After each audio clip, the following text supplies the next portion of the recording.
Chapter 1. Monkey's Story.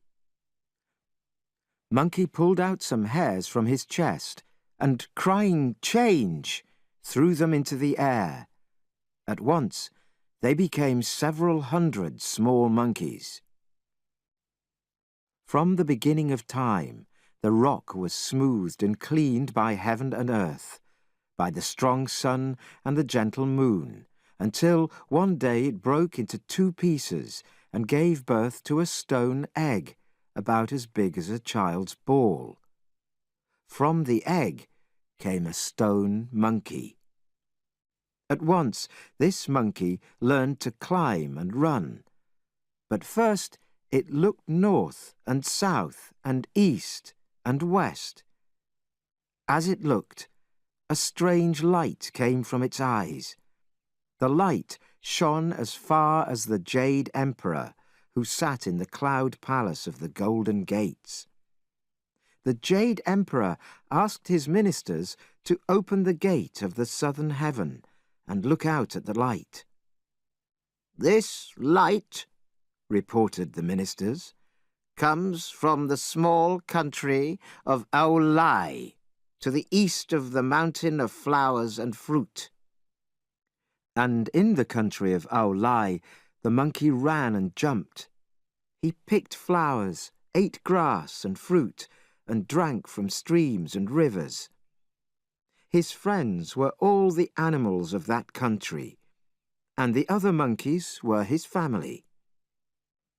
At night, he slept among the rocks, and in the day he walked through the caves. One day, the monkeys were washing in a stream, when one of them spoke. "None of us knows where this stream comes from. Let's follow it and find out." So they all ran up the stream until they came to a great waterfall. The monkeys shouted, "Lovely water! Lovely water! It starts in a mountain cave and runs all the way to the great sea. Who can find the place where the water comes from? If one of us could find this place and return safely, we would make him our king." "I will go," shouted the stone monkey. "I will go." Look at him. He shuts his eyes, and with one big jump he passes through the curtain of water. But there is no water where he has landed. Instead, he finds a great shining iron bridge in front of him. Monkey walked along the bridge and came to a cave. Outside the cave there was a sign. "This cave of the water curtain in the country of the mountain of flowers and fruit leads to heaven." Monkey laughed and jumped with happiness. He ran back across the bridge, shut his eyes, and jumped through the waterfall to the other monkeys. "Good news!" he shouted. "Good news! Come with me, all of you!" They followed the stone monkey to the cave of the water curtain. There, the stone monkey sat down and talked to them. "Gentlemen," he said, "I have been through the waterfall and have come back again.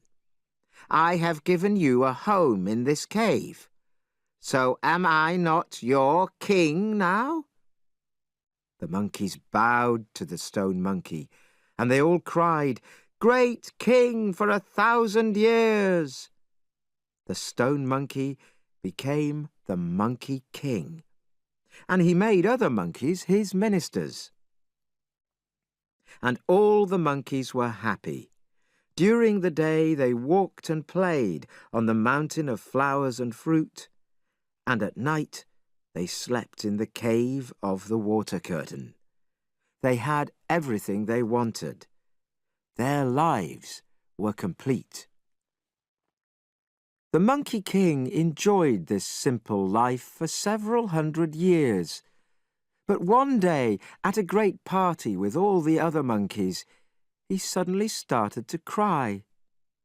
The other monkeys all bowed, saying, "Why is our king so sad?" "Today," said the Monkey King, "I am not sad, but I am worried about the future. Sadly, the time will come when I will become old and weak. Yama, King of Death, is waiting to destroy me. I do not want to be born again on earth. How can I live for all time among the people of the sky?" The monkeys all started to cry, each thinking of his own mortality. One of them said, "Only Buddhas and immortals do not go to Yama, King of Death. Only they live forever." "Where can I find these immortals?" asked the Monkey King. "Here on earth they live in very old caves far to the west." "Tomorrow," said the Monkey King, "I shall say goodbye to you. I shall go down the mountain and travel to the end of the world. I want to learn to live for all time and to escape from death." Next morning, he walked to the sea and sailed in a boat to the borders of the southern world.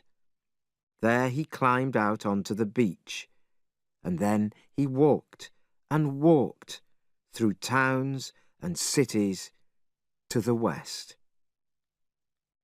On the way, he learned to wear clothes and to behave like a human.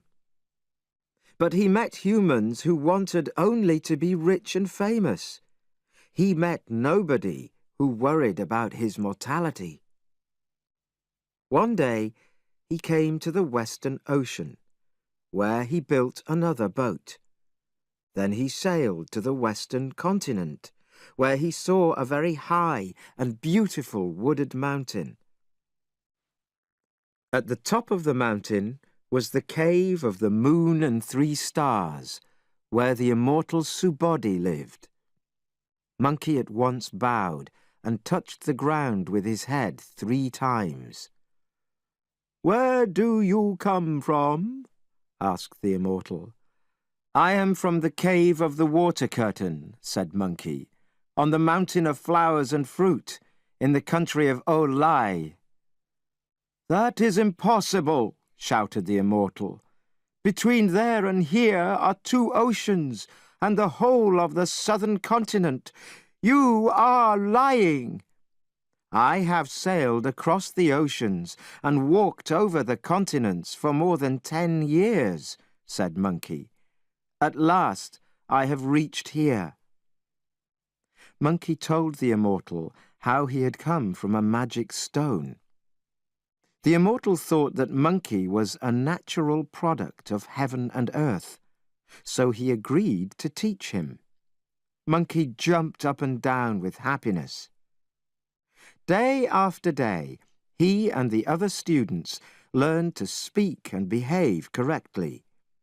They learned to write well and to study the scriptures. When they were not studying, the students grew flowers and trees. They lit fires and fetched water. And so Monkey lived in this way for 6 or 7 years. Finally, the immortal sent for Monkey late one night because he wanted to teach him the way of long life. "Come close and listen carefully," said the immortal. Monkey went down on his knees on the floor at the immortal's feet, listening carefully. The immortal recited a magic poem with many lines. The words shook Monkey's soul, and he was never the same monkey again. He thanked the immortal many times, because now he knew the way of long life. Time passed quickly, and 3 years later, the immortal again invited Monkey to his room, where he taught him 72 transformations. Monkey was a quick learner, and he practiced until he could change himself into something else using all 72 ways. One day, when the immortal and his students were in front of the cave, admiring the evening view, the immortal spoke to Monkey. "Monkey, how much have you learned?" "Thanks to you," said Monkey, "I have learned a lot. In addition to changing myself into other forms, I can already fly." "Let me see you do it," said the immortal. Monkey put his feet together, jumped 20 meters into the air, and rode the clouds for a few minutes. Then he dropped to the ground, saying, "You see, I can ride the clouds." "That is not riding the clouds," said the immortal, laughing. "A real cloud rider can start in the morning from the northern sea, cross the eastern, the western, and the southern seas, and land again in one day." "It sounds very difficult," said Monkey. "Nothing in the world is difficult," said the immortal. "Only our own thoughts make things seem difficult. Now, I will teach you to fly from one continent to another." The other students laughed, saying, "If Monkey flies all that way, he will be able to earn a living as a postman." But Monkey spent all night practicing what the immortal had taught him. By morning, he could fly wherever he wanted. One summer day, some students were sitting under a tree. A student said, "Monkey, why do you deserve private teaching by the immortal? Has he taught you the transformations by all the 72 ways?" "I have been working on them day and night, and now I can do them all," said Monkey. "Could you show us?" Proudly, Monkey made a magic sign, said some magic words, and transformed himself into a tree. "Well done, Monkey! Well done!" shouted the other students. They all laughed. The immortal heard their laughter, and he came running out from the cave. "Who is making all this noise?" he asked. Monkey changed himself back from a tree to a monkey. He sat with the students again and said, "Immortal, we are practicing our lessons out here." "You were all shouting and laughing," said the immortal angrily. "I want to know why." Then one student said, "Monkey was transforming himself into a tree, just for fun." "You, Monkey, come here," shouted the immortal. "Why do you think I taught you these secrets of life? So you can make other people laugh?" "I am very sorry," said Monkey. "I will not punish you," said the immortal. "But you cannot stay here. You must leave us." Monkey started to cry. "Where can I go?" he asked. "Go back to where you came from. Go as quickly as you can. Never tell anyone that you were a student of mine. I am sure that no good will come of your life." And so poor Monkey said goodbye to everybody. He flew back to the eastern sea and his home in the cave of the water curtain on the mountain of flowers and fruit. "Little ones," shouted the Monkey King, "I have come back." At once, big and small monkeys leapt out of trees with cries of "Long live our king!" Then, pushing each other to get near him, they cried, "Why did you go for so long? We have been watching for your return day after day. While you were away, a demon took our cave and everything we own, and many of our children. Now we dare not sleep, night or day." "What demon dares to do this?" cried Monkey. "I will make him pay." "King, he is called the Destroying Demon, and he lives north of here. But he comes and goes like a cloud, like wind, like rain, like thunder and lightning, so we do not know where his home is or how far away." "Well, don't worry," said Monkey. "I will go and look for him."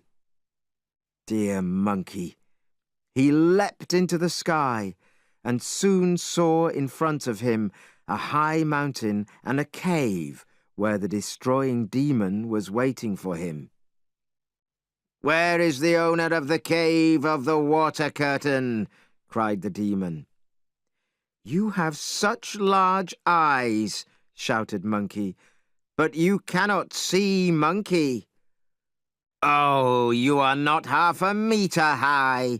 If I killed such a small creature with my sword, I would look foolish." So the two of them fought with their hands and feet, hitting and kicking each other. Soon the demon was fighting like a wild animal. Monkey pulled out some hairs from his chest and, crying, "Change!" threw them into the air. At once they became several hundred small monkeys.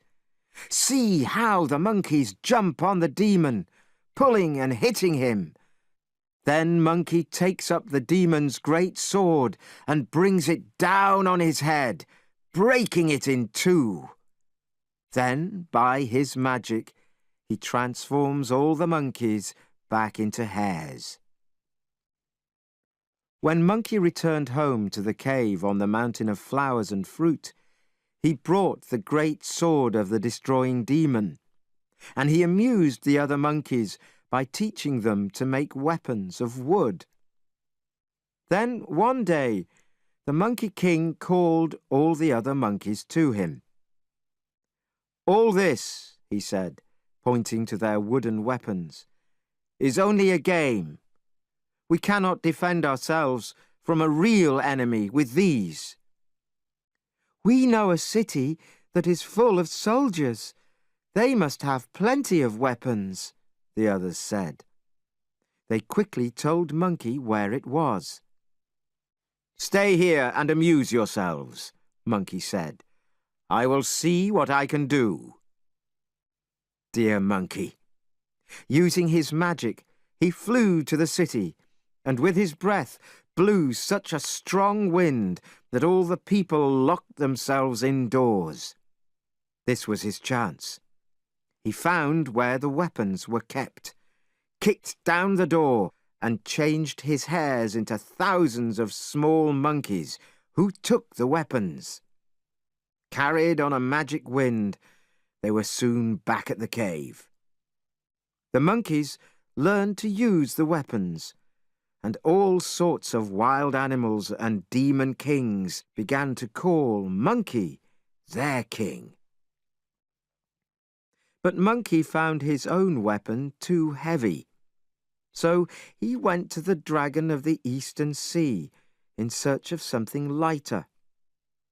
The Dragon King welcomed him to the palace with his dragon children, dragon grandchildren, and fish soldiers. Monkey made his request, and a fish soldier brought out a great sword. "Too heavy," said Monkey. More fish soldiers brought out an enormous fork. "Oh, too light," said Monkey. The dragon mother and her daughter came from a back room in the palace and suggested their magic iron cudgel. The gods used it when they decided how deep the rivers and the seas should be, said the Dragon King. He agreed that Monkey should have it. When it was brought, Monkey saw that it was a thick piece of iron 6 meters long. He used his magic to bring it down to less than a meter. Then he waved it over his head, striking terror into everybody in the room. But now he demanded something to wear to go with the weapon, and this was too much. A pair of cloud-stepping shoes, a cap of red gold, and a coat of light metal were brought to him. But the angry Dragon King also sent for his brothers from the southern, northern, and western seas, and told them about Monkey's many requests. The dragon of the south was angry. "Put him in prison!" he cried. "No, no," warned the Dragon King. "We cannot go near him now. If he touches us with that iron cudgel, he will kill us. Let him keep the clothes. We will complain to heaven, and heaven will punish him." Monkey took the clothes, but he knew that they were going to complain about him. Soon after that, the Jade Emperor received the complaint from the Dragon of the Eastern Sea. "How long," the Jade Emperor asked his ministers, "has this monkey existed, and why does he behave like an immortal?" "In the last 300 years, he has learned a lot," said a minister. "Let's give him work here in heaven, where we will be able to watch him." This suggestion pleased the Jade Emperor, and a minister was sent to bring Monkey to heaven. Monkey tidied his clothes, told the older monkeys to look after the younger ones, and followed the minister to heaven. "I am going to give you a job," said the Jade Emperor to Monkey. "You are going to look after the apple garden." Monkey was very happy and ran to the apple garden to start work. He was told that on the outer side of the garden were special apples. They were ready to eat once in 3,000 years. If you ate one of these, you would become wise, with strong arms and legs and a light body. In the middle were trees with apples that were ready to eat once in 6,000 years. If you ate these, you would go up in the air and stay there, and would never grow old. At the back were trees with apples that were ready to eat once in 9,000 years. If you ate these, you would live longer than heaven and earth. Monkey was very happy with this information. He watched the trees closely, making up his mind to eat the fruit before anybody else got a chance. Soon, noticing that some apples were ready to eat, he sent his helpers away. He climbed into a high tree and ate until he could eat no more. When the Queen of Heaven sent her lady assistants for apples, they were turned away at the gates by Monkey's helpers. "We must ask the Monkey King first," they said. "He is resting in one of the trees." But when they came to the tree, they found only Monkey's cap and shoes. They could not see him. In fact, Monkey had made himself 5 centimeters long and was asleep under a leaf. The Queen of Heaven's lady assistants picked 3 basketfuls from each of the first 2 groups of trees. When they came to the third, they found just 1 apple. When one of the ladies tried to pick it, Monkey woke up. At once he changed back to his true size. "Who are you?" shouted Monkey. The lady assistants went down on their knees. "Monkey King, don't be angry. We were sent by the Queen, and we could not find you. Please forgive us." "Get up from your knees," said Monkey, his voice full of kindness. "I have heard that the Queen of Heaven is having a banquet. Can you tell me who is invited?" Monkey was told that all the immortals, emperors of the four quarters, and gods of the seas and hills would be there. He immediately asked, "Will I be invited?" "I have not heard," said one of the lady assistants. "We do not know." "Quite right, ladies," said Monkey. "Just wait here while I go and see." Dear Monkey. He recited some magic lines, crying, "Stay, stay, stay." The lady assistants were suddenly unable to move, while he went off on his magic cloud. No one had arrived at the banquet yet, but Monkey could smell the food and wine. He sent the servants to sleep by magic. Look at them, how their hands fall to their sides, their heads drop onto their chests, their eyes close. Monkey then took some of the finest and best of the food and drank glass after glass of wine, until he was quite drunk. "Bad, bad," he thought to himself. "I will certainly get into trouble, so I will go home and sleep." But it was too late for that. Back at the apple garden, the Queen's ladies were finally saved. They reported that the Monkey King had eaten many of the biggest apples and had now disappeared. When the great goddess Kuan Yin arrived for the banquet, she found half the food eaten and all the wine gone. When the servants were woken, they explained that the Monkey King had sent them to sleep. That was the last time they had seen the food and the wine. The Jade Emperor was informed, and he sent heavenly soldiers to find Monkey. Monkey was burned in fire for 9 days, and at the end of it his eyes were red, but he was still alive.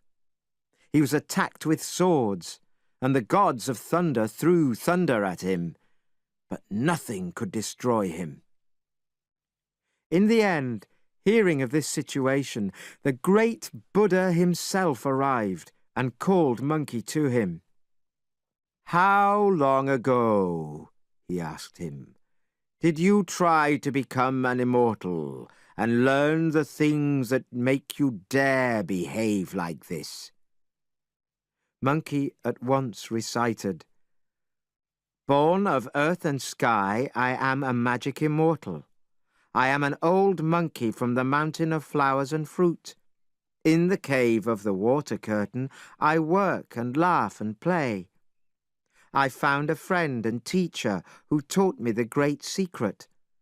I made myself perfect in the ways of immortality. I learned transformations without limit or end. I tired of the narrow world of men and lived in the jade heaven. But why should heaven's palace have only one emperor? On earth, king follows king, as the strong bow to the stronger. Only a hero fights with the gods of gods." That was what Monkey recited. Buddha laughed. "But you are only a monkey spirit," he said. "The Jade Emperor has been making himself perfect for countless years. How can you hope to take his place and become emperor yourself? You are only an animal that looks half human. Talk no more of this." "Why should he be emperor for all time? Tell him to go and to give me my chance," said Monkey. "That is all I ask. And if he will not, I will see that he never has any peace." "What magic have you got that would help you to take heaven for yourself?"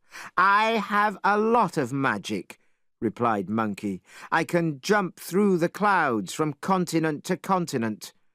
Am I not good enough to live in the palaces of heaven?" Buddha said, "If you are really so clever, you will sit here in my right hand and then jump off. If you succeed, you can become the Jade Emperor. But if you fail, you will go back to Earth, and you will be punished for centuries." Monkey thought, "This Buddha is a complete fool. How could I fail to jump off his hand?" Buddha held out his hand, which looked about the size of a large leaf. Monkey took the magic iron cudgel that the Dragon King had given him, and that he had transformed into a stick the size of a needle. He put it behind his ear, and then he jumped from the hand as far and as fast as he could. He was flying very fast, but Buddha watched him with the eye of wisdom. Monkey came at last to 5 high pink towers. "This must be the end of the world," said Monkey to himself. "Now I will return to Buddha, become emperor, and all heaven will be mine. But I had better leave some sign that I was here." Pulling out a hair, he changed it into a writing brush, heavy with ink, and at the bottom of the middle tower he wrote, "The great Monkey King reached this place." Then he jumped back to where he had come from. Standing on Buddha's hand, he said, "I have gone and I have returned. You can tell the Jade Emperor that his job is mine." "You smelly creature," said Buddha. "You have been on my hand all the time." "You are completely wrong," said Monkey. "I travelled to the end of the world, saw 5 pink towers, and wrote on one of them. Would you like me to take you and show you?" "No need," said Buddha. "Just look down." Monkey looked down, with his eyes still red from the 9 days of fire. There, at the bottom of the middle finger of Buddha's hand, he saw the words, "The great Monkey King reached this place." Monkey could not speak, and his red eyes opened wide in surprise. At last he said, "Impossible! Impossible! I wrote that on a tower going high into the sky. How did it get on the Buddha's finger? It is magic. I shall go back to look." Dear Monkey. He was preparing to jump again when Buddha pushed him out of the western gate of heaven. As he did, he changed his 5 fingers into metal, wood, water, fire, and earth. They became a mountain, which pressed poor Monkey down with its great weight. The name Mountain of Metal, Wood, Water, Fire, and Earth was written on a large rock on the mountain. Under the mountain, there was enough air for Monkey to breathe, but no opening which Monkey's head or hand could squeeze through. Buddha then told a spirit to look after Monkey and give him food and drink. "And when the days of his punishment are finished," said Buddha, "a man will come here and save him." Time passed, and then one day the Buddha said to his followers, "I have noticed a lot of difference between the people who live in the 4 continents of the world. The people in the East are polite, peaceful, and cheerful. People in the North are lazy and stupid, so do little harm. In our Western continent there is no killing, although there is little real wisdom. But in the South they are greedy and murderous. A knowledge of the true scriptures might improve them. "Do you have these scriptures?" asked his followers. "Yes, 3 baskets of them," said Buddha.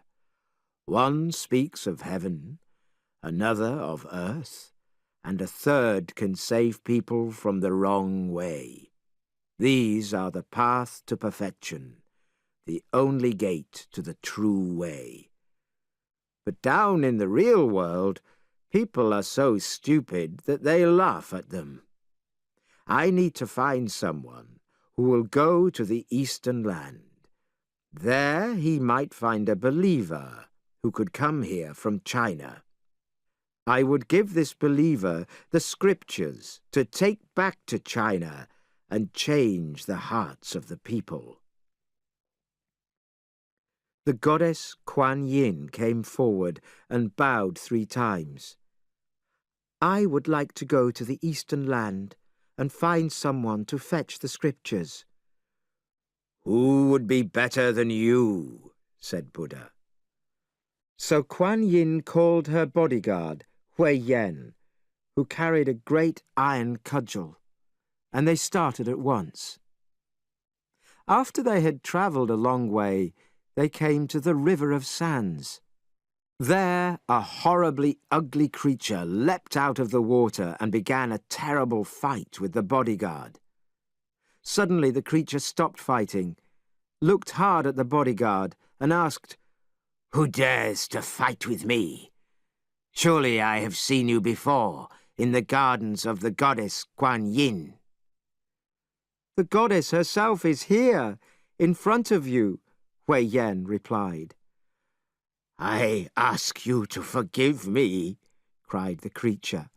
"I am not really the ugly creature that you see. I was given this horrible shape as a punishment for a crime that I did in heaven. I was sent to the world below, where I am always hungry, and I must attack travellers and eat them." "But you are adding new crimes on earth to your crime in heaven by killing people," said the goddess Kuan Yin. "Why not come with us? If our journey is successful, you will be forgiven and allowed to return to heaven." "I would gladly go back," the creature answered, "but I have eaten so many humans. Even now, 9 heads are lying on the waters of the River of Sands. I have played games with them, and I do not think I will be allowed back into heaven after that." "Don't be silly," she replied. "Take the heads and hang them round your neck. I shall make you a priest and give you the name Sandy Priest. Wait here and never again take a human life. You will see that a man will come this way. He will be looking for the scriptures, and a good use will be found for the 9 heads." So the goddess and her bodyguard continued their journey and came to a high mountain with a most horrible smell. A dirty, smelly, pig-like creature leapt out and attacked Kuan Yin with a great fork and fought hard with her bodyguard. For safety, Kuan Yin stood in the sky above them and then threw down flowers, which fell between the bodyguard's cudgel and the fork. "Fighting with flowers?" cried the pig. "What kind of priest are you?" "The great goddess Kuan Yin threw them down on us from her cloud where she is standing," replied the bodyguard. At once the pig bowed to the sky. "Forgive me, goddess, forgive me. I am not really a pig at all. For a crime in heaven, the Jade Emperor sent me down here." "This is a chance for you," said Kuan Yin. "We are on our way to China to look for a man who will collect the scriptures. If you went with him to India, we would forgive all your crimes." "I will! I will!" the pig-like creature shouted. So they gave him the name of Pigsy and left him to watch for the pilgrim who would collect the scriptures. The goddess and her bodyguard went on their way, and soon they met a dragon who had fought against the gods. "Can you help me?" the dragon cried out. Kuan Yin went back to heaven. She asked the gods to forgive the dragon if he would transform himself into a white horse and carry the pilgrim to India. Continuing their journey, the goddess and her bodyguard suddenly saw a mountain covered in magic fog and lit by golden light from heaven. They recognized it at once as the mountain which covered the Monkey King. Kuan Yin looked sad and recited, "Long ago he was purposelessly brave. In his blackness of heart he spoiled the heavenly apple banquet and tried to take the place of the Jade Emperor. Will he ever again be free and win back his name?" Then came a voice from inside the mountain. "Who is reciting a list of my crimes?" Kuan Yin found the spirit who looked after Monkey. This spirit led her to Monkey's prison under the mountain, which was a kind of stone box. Monkey looked out through a thin opening with his red eyes and cried, "You are the goddess Kuan Yin. Why have you come here? Buddha tricked me, and I have sat in this little box for 500 years. But I'm very sorry for the things I have done, and now I want to do good in the world." Kuan Yin was very happy. "Just wait quietly here until I return with my pilgrim, and he will save you," she said. And so they left Monkey and went on to the east to find the pilgrim.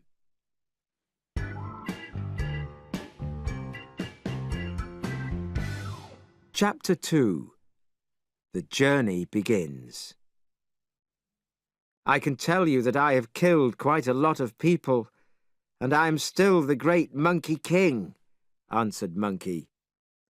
At a time when the great and very old city of Chang'an was the capital of China, there was an examination to find the cleverest men in the country. These men would do the work of the government. A man by the name of Chen O decided to try his luck at the examination, as it was his mother's wish. Arriving late, he found that the examination had begun. But to his surprise, he won first place, and he received a letter signed by the emperor. In those days, the winner of first place in the examination was led through the streets on horseback, and by chance on that day, the only daughter of a minister sat in her high tower with a ball in her hand. Seeing the handsome Chen riding by, and knowing of his success in the examination, she threw the ball cleverly onto his hat. This was how a lady chose her husband. No time was wasted. Chen and the minister's daughter were married, and hand in hand they went into the bedroom as man and wife. Early next morning, Chen was made governor of Changchao, and as he was told to begin work at once, he started on the journey with his wife. It was late spring. There was a gentle wind in the trees, and a light rain fell. The road to Changchao took Chen and his wife close to his home, so they stopped at his mother's house. Chen said to his mother, "You wanted me to take the examination, and look at all the good luck that has come from it. I would like to thank you and to ask you to come with us." His mother happily agreed, and after travelling for some days, the three arrived at the Hotel of 10,000 Flowers. But here the mother suddenly became ill and asked to rest. Next day a man arrived with a gold-coloured fish for sale, and young Chen bought it for his mother. Suddenly he noticed that the fisher's eyes were strange. "This is not an ordinary creature," he said. He asked where it was caught, and then returned it to the river in the same place. "You were right to put the fish back in the river," said his mother when he told her about the fish's eyes. Then she said, "Leave me here with some of the luggage, and I shall follow when the days are cooler." When Chen, his wife, and servants arrived at the same river, they were met by 2 boatmen who Chen had harmed in an earlier life. They stared at his young wife, who was very beautiful. Then they took the boat to a lonely place and killed first the servants and then Chen himself. The young woman tried to throw herself into the river, but they stopped her. One of the murderers, whose name was Liu, put on the governor's clothes, took the official papers, and left for Changchao with Mrs. Chen. Liu left the boat with the other boatman, Li, who threw the bodies into the river. The bodies of the servants could be seen on the river, but Chen's body went straight to the bottom. A servant of the Dragon King saw it there, and went to the palace to tell the Dragon King himself. The Dragon King asked to see it. When Chen's body was brought to him, he recognized this man. In the body of a gold-colored fish, the Dragon King had been saved by him only a few days before. In return for Chen's kindness, the Dragon King sent his servant to the place where the souls of the newly dead go. The servant returned with Chen's soul, and Chen woke from the dead. When he had heard Chen's story, the Dragon King said, "You certainly helped me, so now I shall give you back your life. I want you to work in my water office." While this was happening, Mrs. Chen was so unhappy with Liu that she could not eat or sleep. But because she was going to have her husband's child, she thought it was best to follow this terrible man quietly. After a long journey, they reached Changchao, where Liu the boatman became the new governor. Time passed, and Mrs. Chen gave birth to a son. At the same time, a mysterious voice whispered in her ear, "Listen to what I am telling you. This child will be famous around the world, but you must protect him from Liu, who will certainly try to harm him. Your husband is safe with the Dragon King, and one day you will all be together again, and your enemies will be punished." Then there was silence. Mrs. Chen held her son in her arms, but she could think of no other way to protect him. And as the voice had said, when Liu returned, he ordered the death of the child. But the unhappy mother wanted more time with her son. "I will put him in the river tomorrow," she promised Liu. "Perhaps," she thought, "a kind God will save him." She bit her finger, and with her blood wrote a letter giving the names of the child's parents. Then, so that she would know her child again, she bit off the top of the little toe of his left foot. When morning came, she tied the baby into one of her shirts and went quietly down to the river with him. As she stood at the water's edge, a large piece of wood came down the river. Quickly, she tied the shirt with the baby in it to the wood and put the letter she had written in the shirt. Then she pushed the wood to the center of the river and walked back, crying every step of the way. The piece of wood with the baby on it was carried at last to the temple of the Golden Mountain. The Holy Master, hearing the sound of a baby crying, went to the river and found the strange boat. He read the letter about the child's father and immediately gave the child the name of Riverwood. Then he asked some farmers to look after him. 17 years later, the young man had been given the new name of Swansung and had been made a priest in the Holy Master's temple. One day, an old and stupid priest cried out, "Who do you think you are? No one even knows your real name." He was jealous of the young man's wisdom. The unhappy boy ran to the Holy Master. "Can there be," he asked, "a man without a father or mother?" From a hiding place in his room, the Holy Master took down a small box containing the blood letter and the shirt. Soon Swansung knew the whole story and the terrible wrong done to his parents. He wanted to kill his father's murderer. "If you must go," said the Holy Master, "take these things with you. Travel as a poor priest. Go to Changchao and demand to see your mother." That same night his mother dreamed of a moon behind the clouds. When the clouds moved, she saw a full moon, and then she thought of her son. "He must be 17 by now. Perhaps heaven will bring us together again." Suddenly she heard a priest asking for money at the gate and went out to him.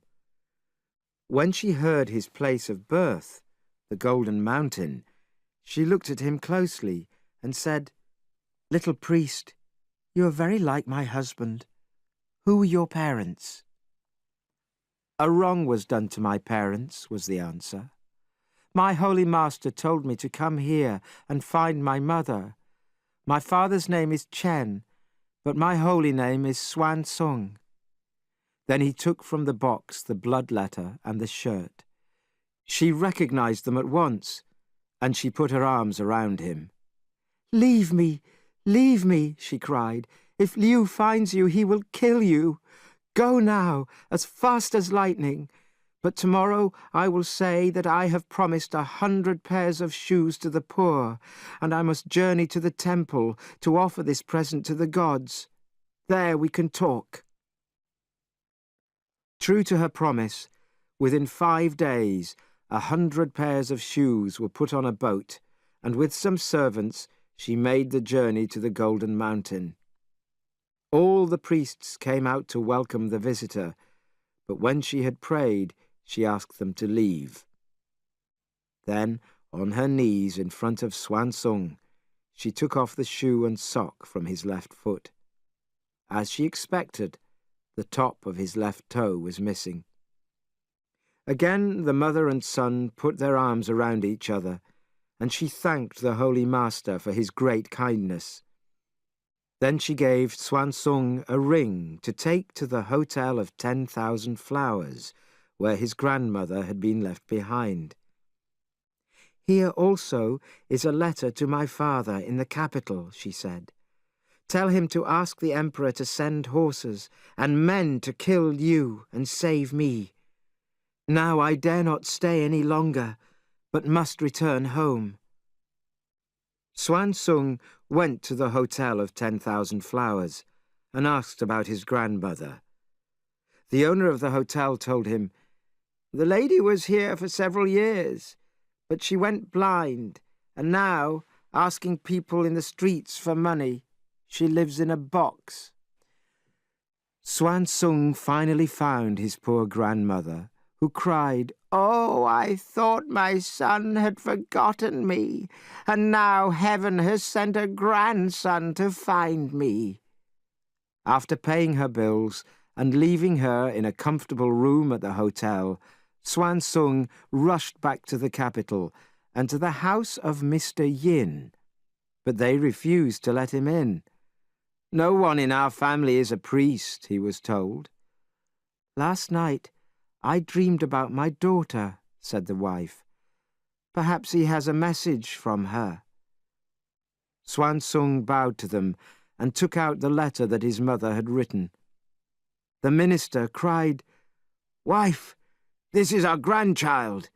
Chen has been killed, and our daughter has been forced to live with the murderer. I will ask the Emperor for soldiers to kill that man." The Emperor was wild with anger, and sent an army of 60,000 men to Qiangqiao. They easily found Liu, and took him away to cut his head off. Now Yin sent for his daughter. She did not wish to see her father, because she was ashamed.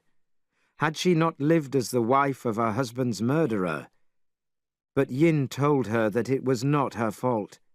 He put his arms around her and around his grandson, and kept them in his arms for a long, long time. By now the soldiers had found the other boatman, Li, and had cut his head off too. And where he had killed Chen, Li's body was cut open. His heart was offered to the soul of the man he had killed. The Dragon King heard of this, and he sent a message to Chen. "Congratulations! Your wife and her father and your child are all by the river, offering the heart of the man who killed you. I will now return your soul to you and let you go." Mrs. Chen wanted to throw herself into the river where her husband had died, but suddenly a body came up from the bottom of the river. Mrs. Chen recognized it as her husband's body and cried and screamed. The hands moved, and then the legs, and then the whole body, until Chen himself climbed out of the water. He looked at them in great surprise and said, "What are you all doing here?" A great banquet was ordered, and next day they all left for home. On the way, they called at the Hotel of 10,000 Flowers for the grandmother and took her back to the capital. At last, Chen became a government advisor. His son, Xuanzong, went back to his work as a priest at the Temple of the Golden Mountain. But when the emperor died, priests all over China were asked to choose the holiest priest, and they chose Xuanzong. At this time, the search was still continuing for a priest holy enough to fetch the scriptures from India. The goddess Kuan Yin, realizing that the holiest priest was River Wood, said to herself, "No one could be a better man than him." In the great city of Chang'an, the new emperor asked Xuanzong to go to India and fetch the scriptures. When Xuanzong agreed to go, the emperor said, "If you dare to go on a journey as long as this, with all its dangers, I will make you here and now the brother of my soul." Then he bowed 4 times. "If I do not reach India and do not bring the scriptures back to China, I must be sent to hell," the young priest replied. The emperor called for wine and said, "I suggest that you take the name of the scriptures in India, Tripitaka. What do you think?" CD 2. Xuanzong accepted the name, and from that day he was called Tripitaka. It was 3 days before the full moon when Tripitaka left the gates of Chang'an. After a day or 2 of hard riding, he reached the Temple of the Low Cloud. There the Holy Master and almost 500 priests discussed his journey and its terrible dangers and difficulties. Tripitaka pointed in silence to his heart. It is only the heart that can win against difficulties. I have made my promise, and I cannot go back until I have reached India, seen Buddha, and got the scriptures. Next morning, Tripitaka got up early. A bright moon was shining on the snow on the ground as he left. Almost immediately, he lost his way, and suddenly the ground moved under his horse.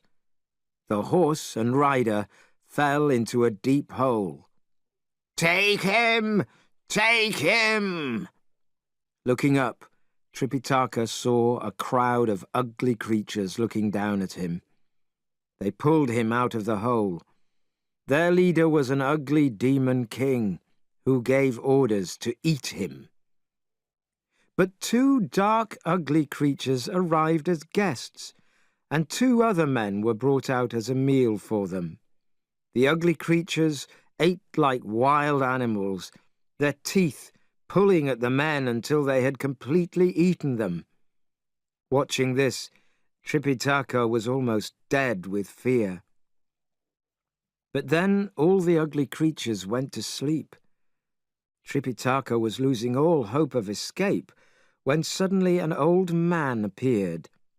He blew in Tripitaka's face and asked him if the horse belonged to him.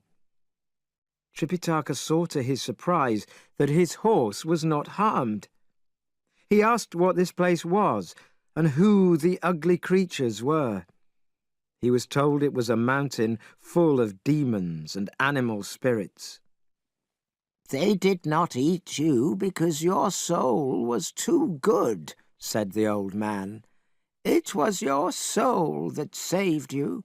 Follow me, and I will show you the way out of here." The old man led him out of that place. Then, as Tripitaka turned to thank him, the old man flew up into the sky on a great white bird. A piece of paper blew down, and on it was written, "I was sent by the gods to protect you on your journey. Remember, the gods will be watching you." Tripitaka could only bow low in thanks before he began his journey again. After half a day, he found himself in difficult mountain country, moving forward slowly over sharp rocks. In front of him, two tigers waited. Realizing the danger, he looked behind him, and there he saw an insect that could kill him. On his right stood a wild animal that he had never seen before. His frightened horse went down on its knees. As the terrible creatures all started attacking him at once, a man appeared with a sword. He took Tripitaka from his horse. "I am a hunter who these animals know and fear. You and I are from the same country, and you and your horse can rest at my house until tomorrow." On the way to his house, the hunter killed a tiger, saying, "This is luck. Enough meat to last you for days." Arriving at a mountain farm, Tripitaka was presented to the hunter's mother, who invited him to stay overnight. But when the cooked tiger was put in front of him, he had to say that, as a priest, he did not eat meat. He was given rice and salad instead. Then, putting his hands together, he said a prayer. The hunter was surprised. "You priests are certainly strange," he said. "You cannot even eat without a prayer."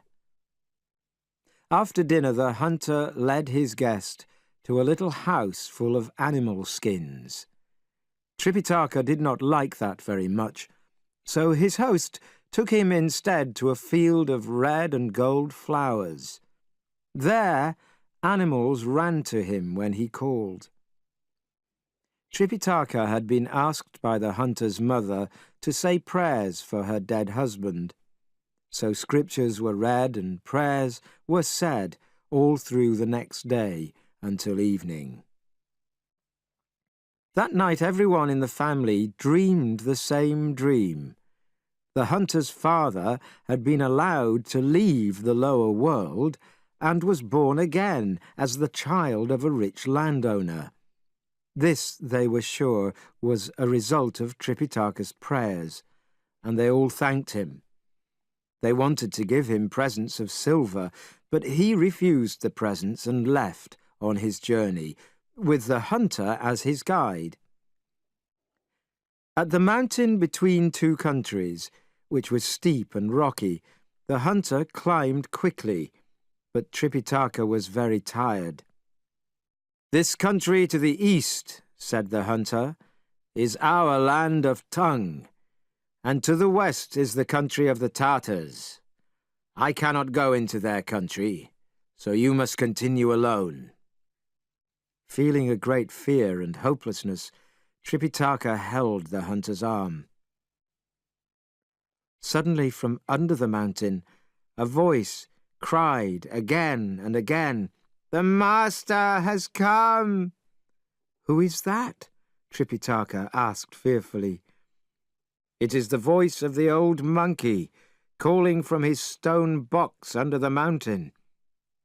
The story is that long ago, when the mountain was called the mountain of metal, wood, water, fire, and earth, a magic monkey was put in a stone box by angry gods. He is certainly still alive. You need not be afraid. We will go down and have a look." As the hunter had said, there was a stone box with a hole in it, and through the opening they could see the head of a monkey. "Master, master, free me from here, and I will protect you on your journey to the west." The hunter said, "First, we want to know more about you."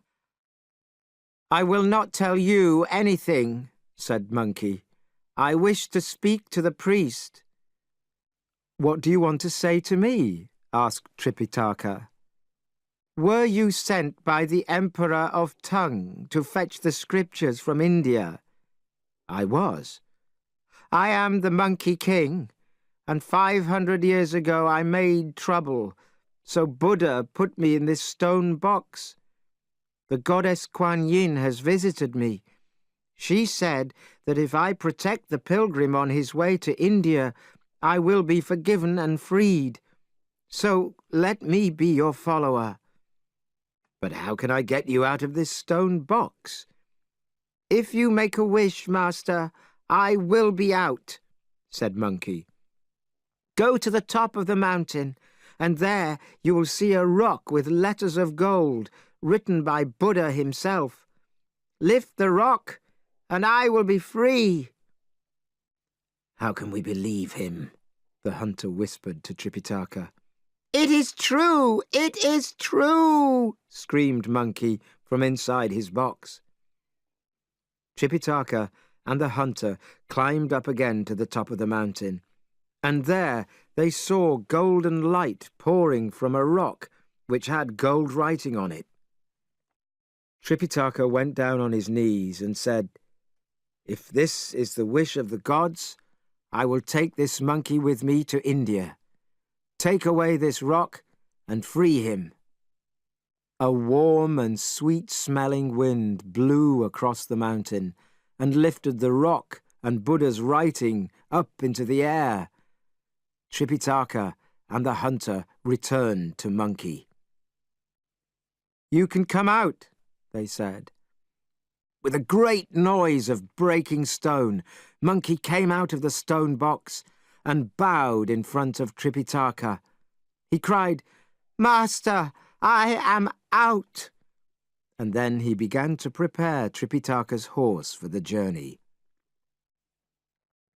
Tripitaka thanked the hunter for his kindness, and he and Monkey continued their journey. When Tripitaka and Monkey left the mountain, a tiger appeared in front of them, showing its teeth. Monkey seemed very happy. "He has come to give me his coat," he said. He took a needle from behind his ear, and the needle was immediately transformed into a cudgel.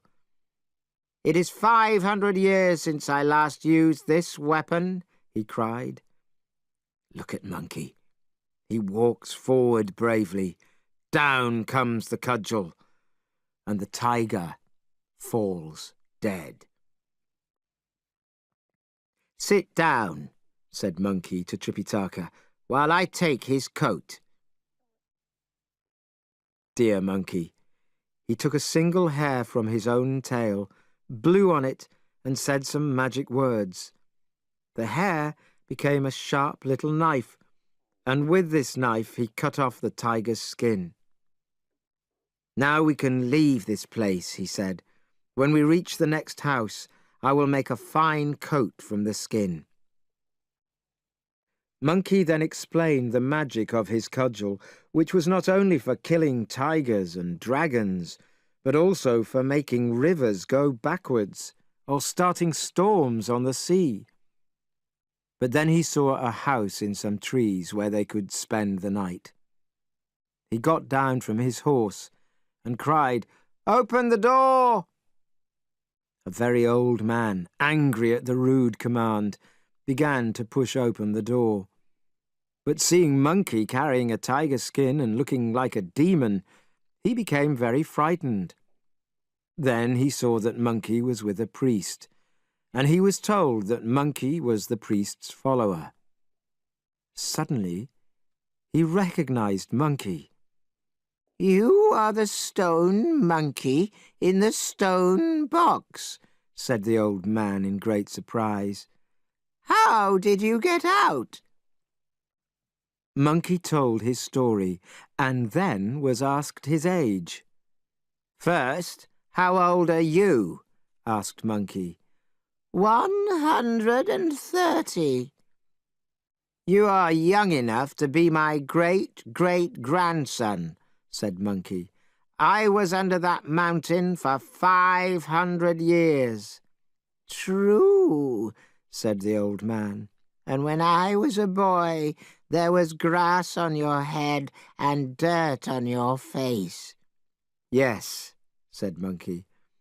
"I do not wish to make trouble, but it is 500 years since I last washed. Could you let us have a little hot water?" When they had both washed, Monkey took Tripitaka's white shirt, made himself a tiger skin coat, and asked, "How do I look in these clothes?" "Fine," said Tripitaka. "You really look like a pilgrim." And he let Monkey keep the shirt. Many days later, the two travellers were attacked by 6 men with swords.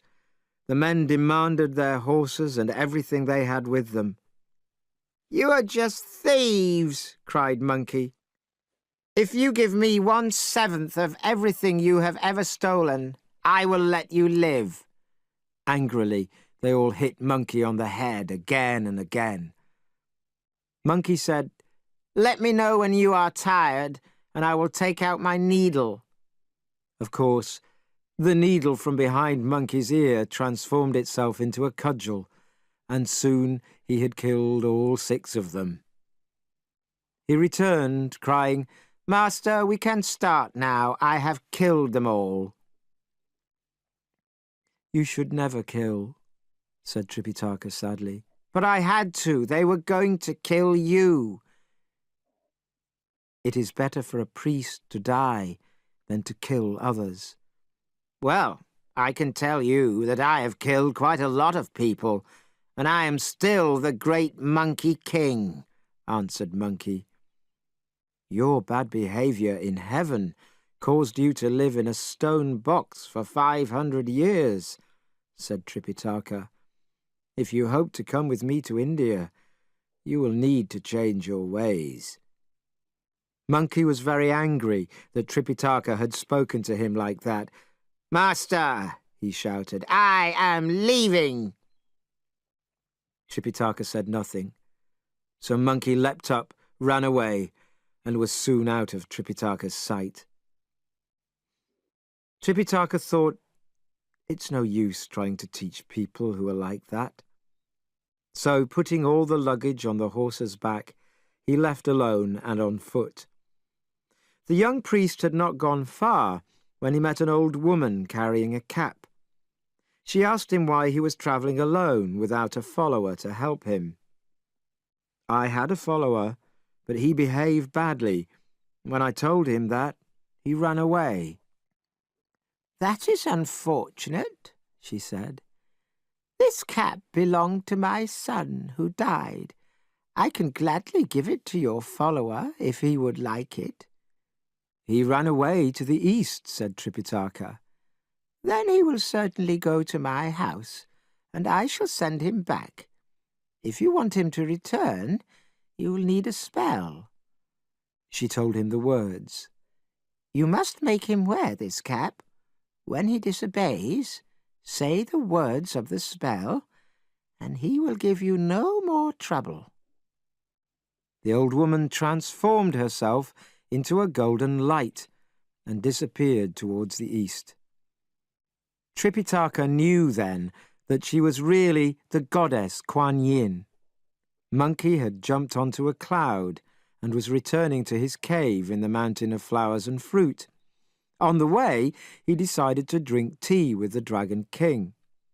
When Monkey had told his story, the Dragon King told him about the value of patience. "Monkey King, it is necessary to control yourself if you do not want to spoil all your chances." Monkey thought about that and then jumped up. "Don't say another word," he said. "I will return to my master at once." "Master," said Monkey, when he found Tripitaka sitting sadly by the side of the road, "what are you doing, still sitting here?" "Waiting for you," he answered. "I could not continue alone." "I only went to drink tea with the Dragon King," said Monkey. "If that is true, you should think about my thirst and my hunger too." Monkey went to their luggage to look for food and found the gift of the cap. "If a person wears that cap," said Tripitaka, "they can recite the scriptures without learning them first." "Let me put it on," cried Monkey. "Yes, put it on." As Monkey put it on, Tripitaka pretended to eat some dried fruit, but he was really reciting the magic spell. "Oh, my head is hurting!" screamed Monkey. Monkey fell on the ground, trying to take the cap off, but a metal ring inside the cap was getting tighter and tighter. Tripitaka stopped reciting the spell because he was afraid that Monkey would break the metal ring. The pain in Monkey's head disappeared, but the cap was still tightly there. "You've put a spell on me!" cried Monkey. "Yes," said Tripitaka. "It is called the Scripture of the Tight Cap. Will you make trouble again?" "Never! I promise!" answered Monkey, but in his heart he was very angry. He ran at Tripitaka with his cudgel. Quickly the priest again recited the words of the spell, and Monkey fell to the ground screaming. The cudgel dropped from his hand. "Were you going to hit me?" Tripitaka asked. "Hit you? I dare not!" cried Monkey. Tripitaka stopped reciting, because he did not like to see Monkey suffering such terrible pain. "Who taught you this trick?" Monkey asked when the pain stopped. "An old woman who I met recently." "Then it was the goddess Kuan Yin. I will go to the Southern Ocean and hit her with my cudgel." "As she taught me this spell, she can surely use it herself," said Tripitaka. Monkey sat up, holding his head, which still hurt him. "I'm very sorry," he said. "I will travel to India and never leave you. I will protect you until the end." Unable to defend himself, Monkey put the luggage together, and they started off again towards the west.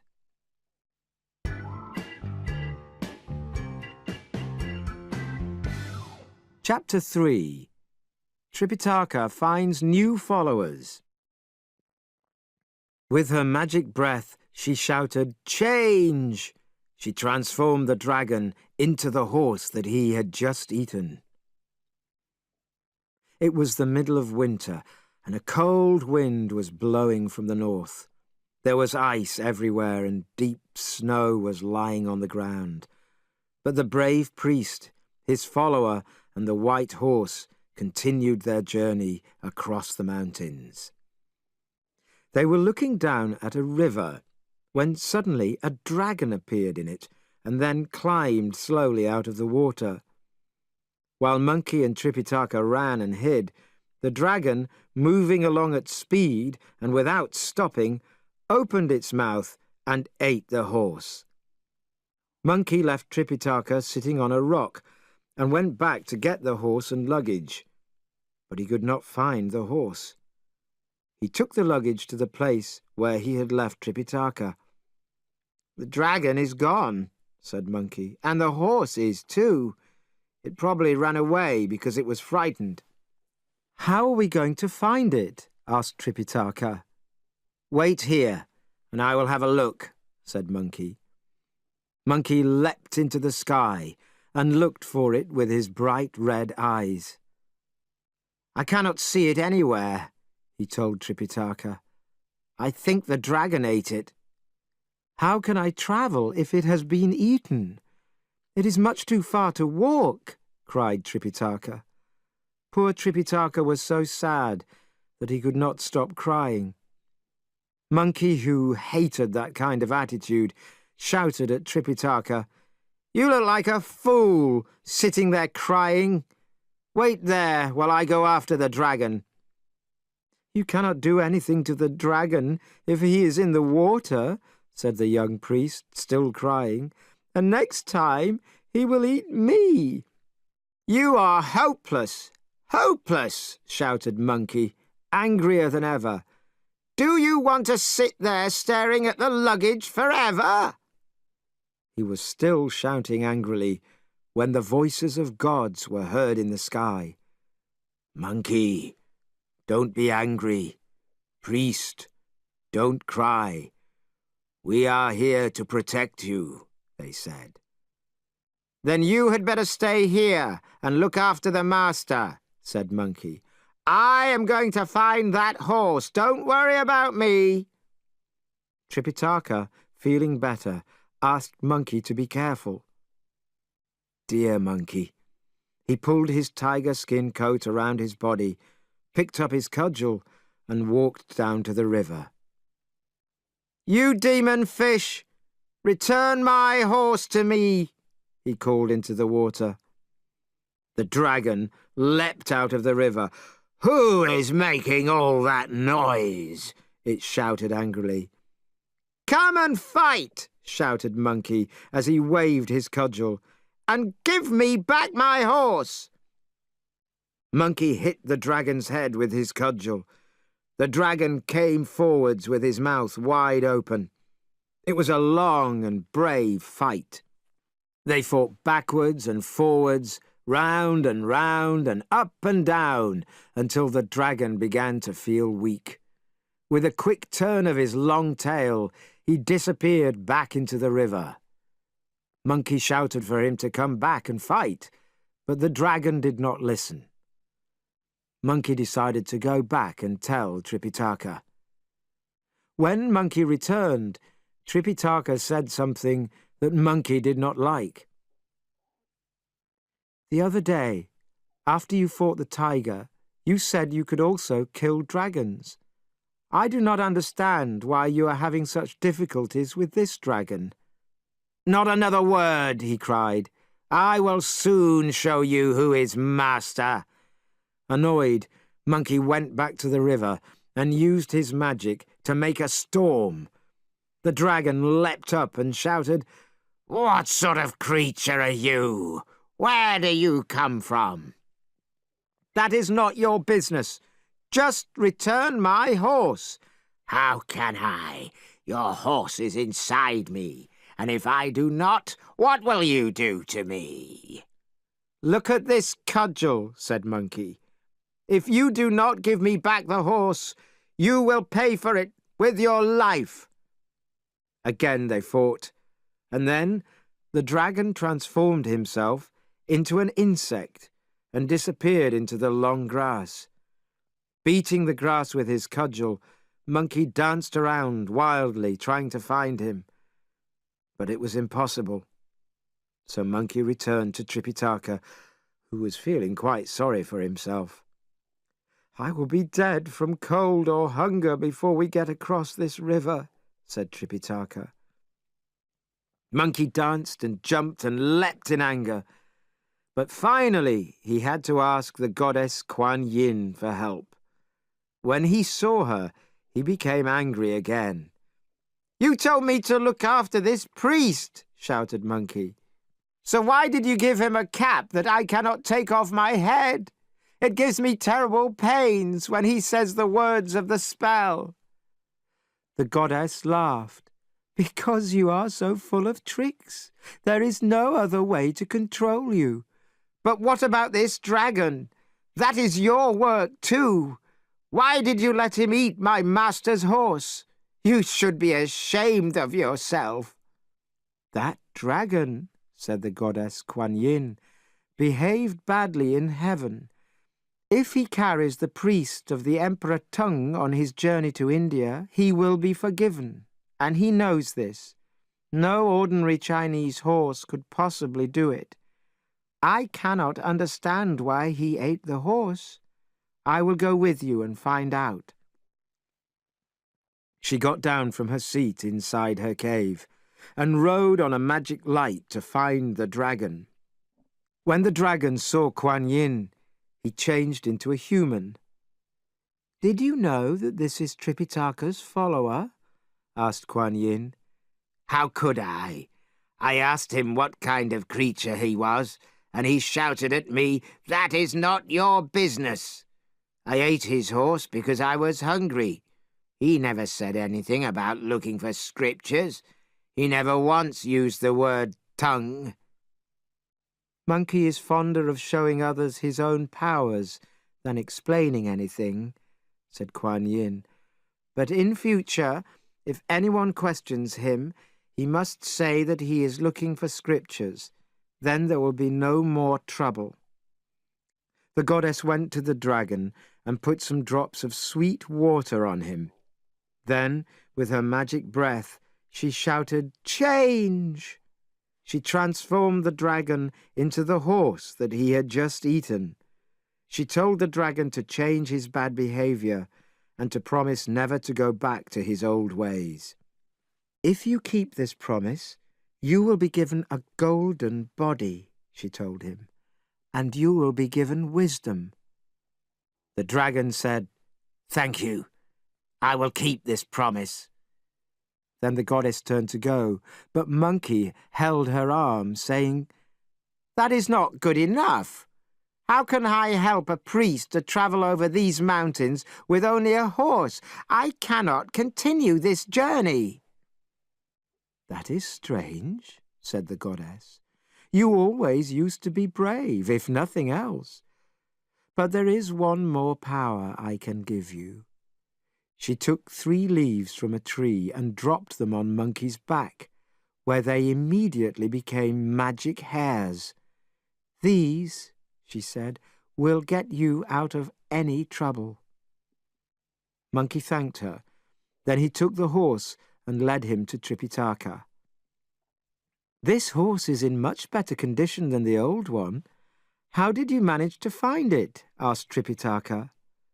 Monkey answered, "Kuan Yin changed the dragon into the horse that he had eaten."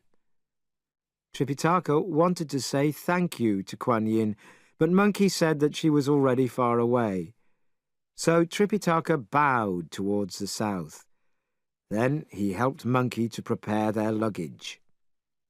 "We still need a boat to cross this river," said the priest. "Just sit on the horse and he will carry you across," Monkey replied.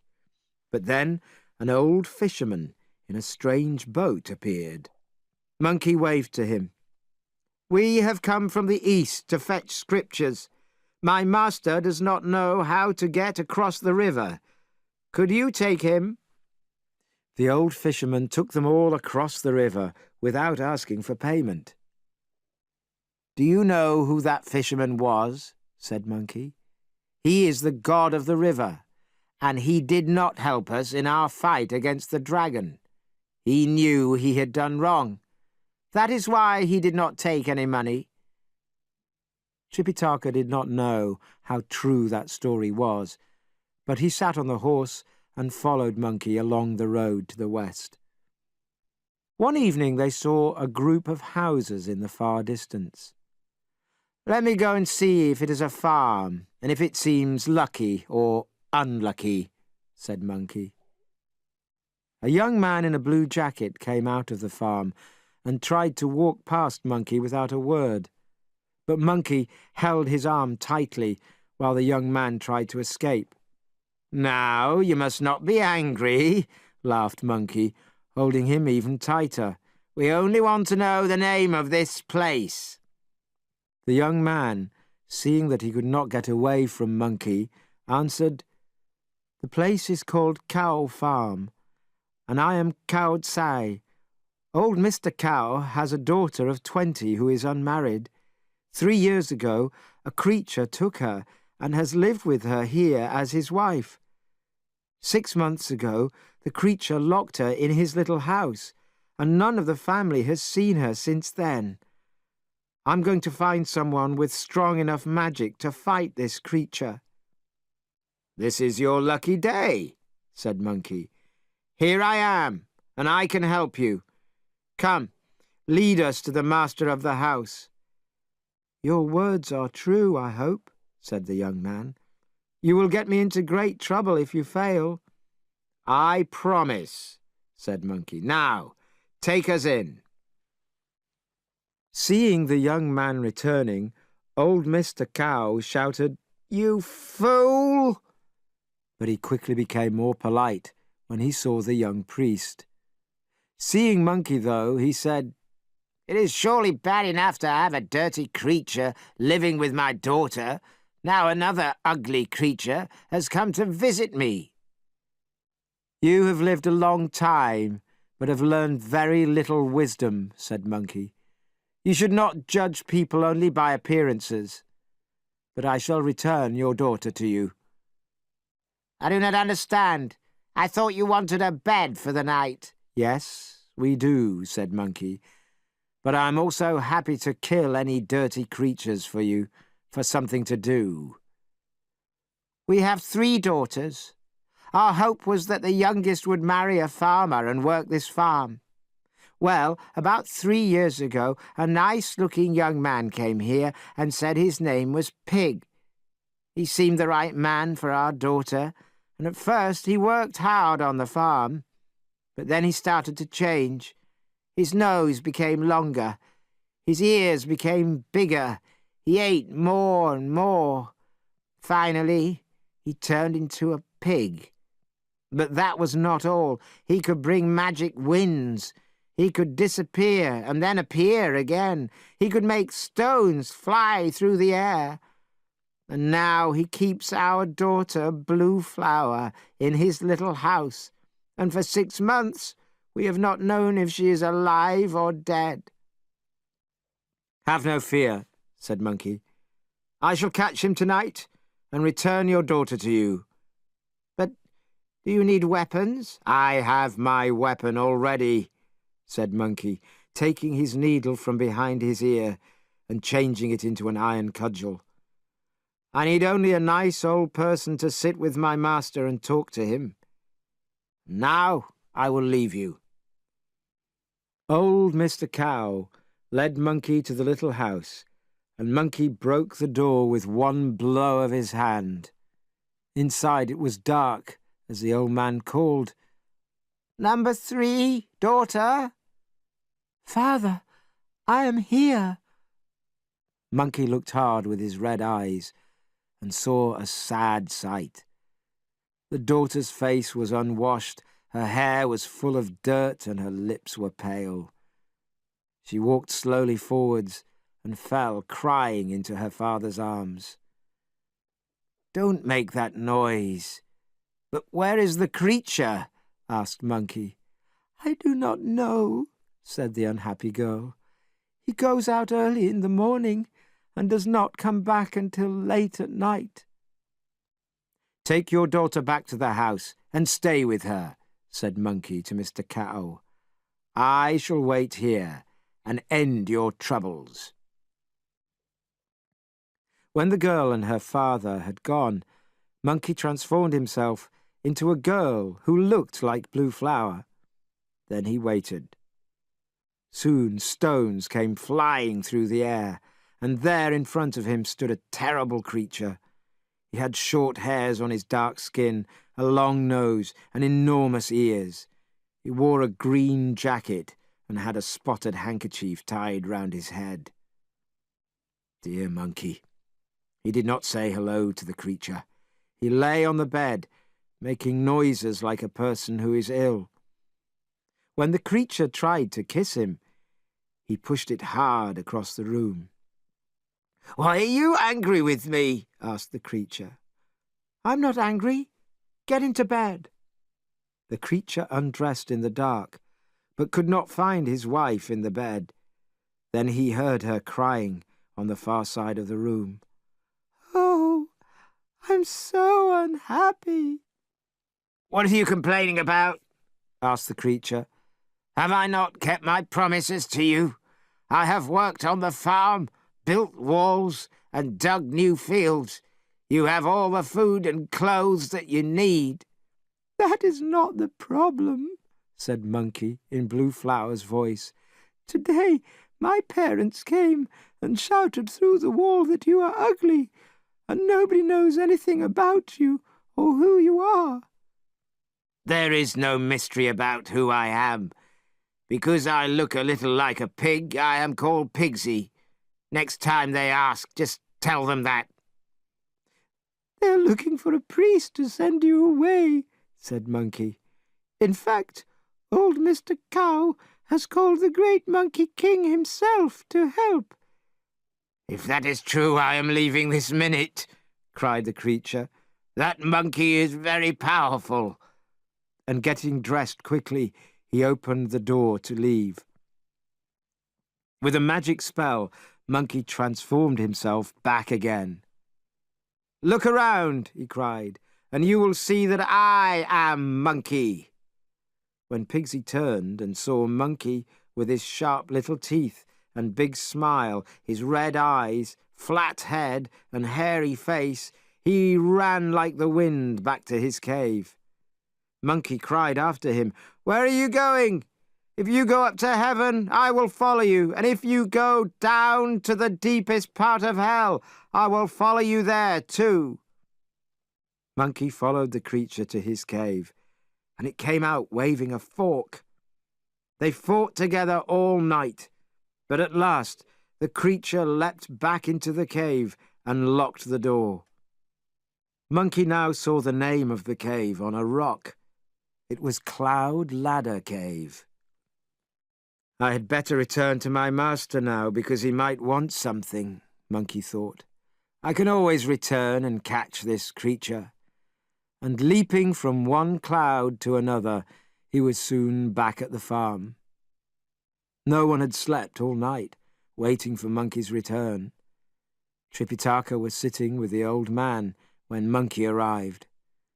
"Master, here I am," he said. "Did you have to go a long way to catch the creature?" asked Tripitaka. "That is no ordinary creature. He used to live in heaven when he was in charge of water spirits. But he did wrong, and he was sent down to earth as a pig-like creature. He still has all his magic powers. I chased him to his mountain cave, where he fetched a large fork, and we fought all night. As the sun came up, he gave up the fight and locked himself in his cave. I was going to beat down the door, but I knew it was going to take some time. I thought Master might be getting anxious, so I wanted to report back here." "Monkey King," said old Mr. Cow, "you have driven him away, but he is certain to come back. If you can get him for us, you can have half of all that is ours." "I think you worry too much about him. He knows that he eats a lot, but he has also done a lot of work around here. He feels that his work easily pays for the cost of feeding him. He is a god who has been sent to earth as a punishment. It seems that he has done no harm to your daughter," said Monkey. "It is true," said old Mr. Cow. that he has done her no harm, but it is very bad for our family name. Everywhere I go, I hear Mr. Cow has taken a dirty creature for his daughter's husband. What can I say to that?" "Monkey," said Tripitaka, "do you not think that you should return?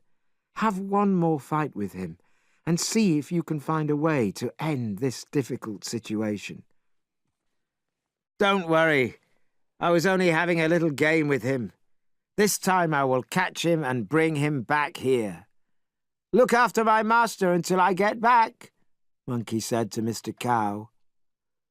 Monkey disappeared into the clouds and soon arrived at the cave.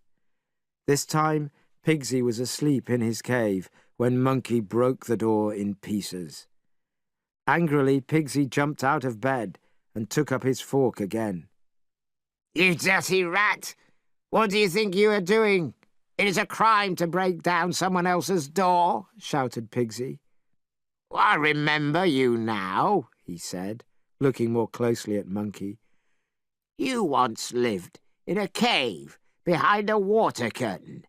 How did you get here?" "I'm a priest now. I'm going with a Chinese pilgrim called Tripitaka to fetch scriptures from India." The fork fell from Pigsy's hand. "Where is the pilgrim?" he said. "Take me to him." "Why do you want to see him?" asked Monkey. "The goddess Kuan Yin put me here to prepare myself for the arrival of a pilgrim who I must follow. After doing this, I will receive wisdom. I have been waiting for this pilgrim for years. Why did you not tell me that you are his follower? Why did you prefer to fight with me?" "I'm not so sure that your story is true. If you really want to follow my master to India, you must promise that this story is true. Then I will take you to him." Pigsy threw himself down on his knees and bowed repeatedly. "I promise, Holy Buddha, this is true, every word. If it is not true, let the judges in heaven cut me into 10,000 pieces." "I believe you," said Monkey, "but give me your fork." Then Monkey took a hair, blew on it with his magic breath, and changed it into a long, thick string.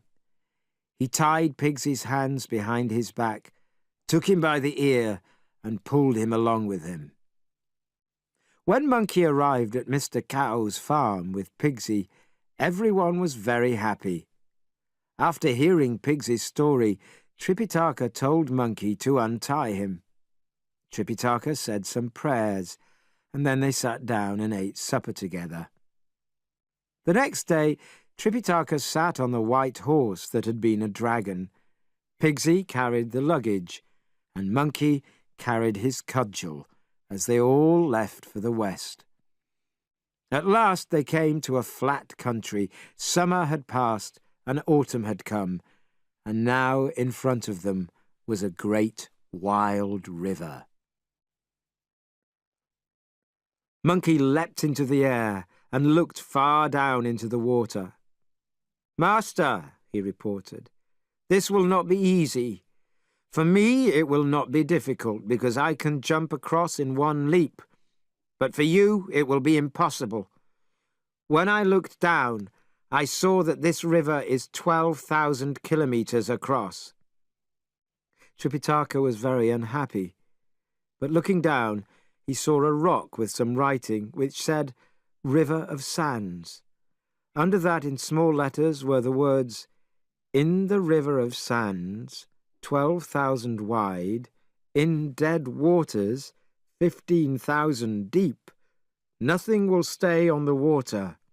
Even the lightest flower goes straight to the bottom." As they looked, a terrible creature came towards them through the water. His eyes were like bright lights, and around his neck were 9 heads. He rushed straight at the pilgrims. Monkey pushed Tripitaka to a safe place, while Pigsy attacked the creature with his fork. The creature fought hard, and the fight was a good one. Monkey was impatient to join in, and at last, with a wild scream, he leapt at the creature. As he brought his cudgel down on its head, it disappeared into the water. Pigsy was very angry. "Brother, who asked you to fight my fight? That creature was just getting tired, and I had almost finished him. You have spoilt everything." "I am sorry," laughed Monkey, "but I could not stand and watch. I've not used my cudgel for months, and I got so excited that I could not stop myself. I wanted to join the fun." So, hand in hand, they returned to Tripitaka. "It will be your turn next time," promised Pigsy. "Thank you, but I am really not at my best in water," said Monkey. "I'm happier in the clouds, and I have enough tricks on land. If you can make this creature leave the river, I will come and help you." Pigsy went into the river and discovered that he had not lost his water magic.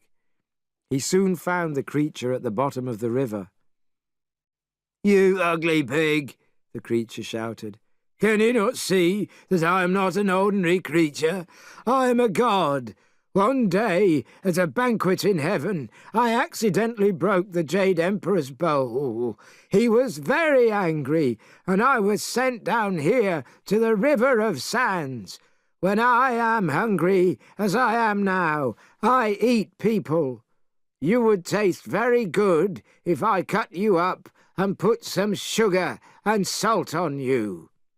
"You will not eat me. You can eat my fork." So again they started fighting, and they fought for 2 hours. After that, Pigsy pretended to be tired and ready to stop. When he left the water and climbed onto the land, the creature followed. "Come on," cried Pigsy. "With the hard earth under our feet, we will have a better fight than we did before." "I know what you are trying to do," said the creature. "You're trying to get me out of the river so your friend can help you. We will go back in the water and finish the fight there." The creature refused to move, so they fought on the water's edge. Monkey was watching from a distance. "Wait here," he said to Tripitaka, "while I try one of my tricks." Monkey leapt into the air and jumped straight down at the creature. But the creature saw him coming and ran back into the water. "He's probably not going to come out again," Monkey said. "This is difficult," said Pigsy. "What are we going to do?" "Let's go and see the master," said Monkey. They told Tripitaka, who started crying loudly. "We will never get across," he said sadly. "Don't worry," Monkey said. "It is true that we cannot get across yet. That creature is a terrible problem, but he is not going to stop us." "What are we going to do?" asked Pigsy. "Pigsy," said Monkey, "stay here with the master while I go to the Southern Ocean to find the goddess Kuan Yin. This search for the scriptures was her idea, and she must help us now." "You had better go now," said Tripitaka, "and get back here quickly." Leaping through the clouds, Monkey reached the Southern Ocean in no time at all.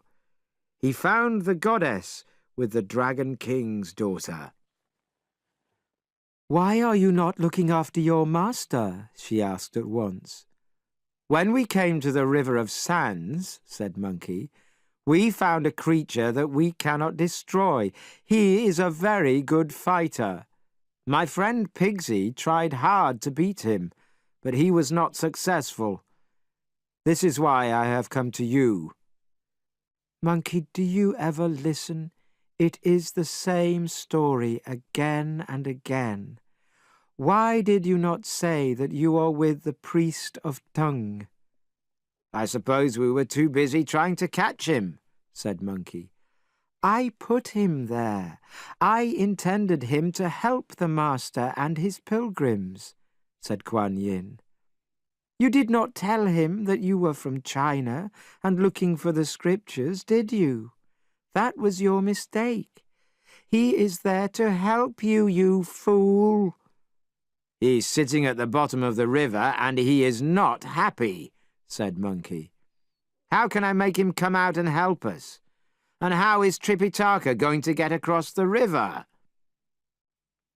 Kuan Yin gave a red water bottle to her follower Hui Yen.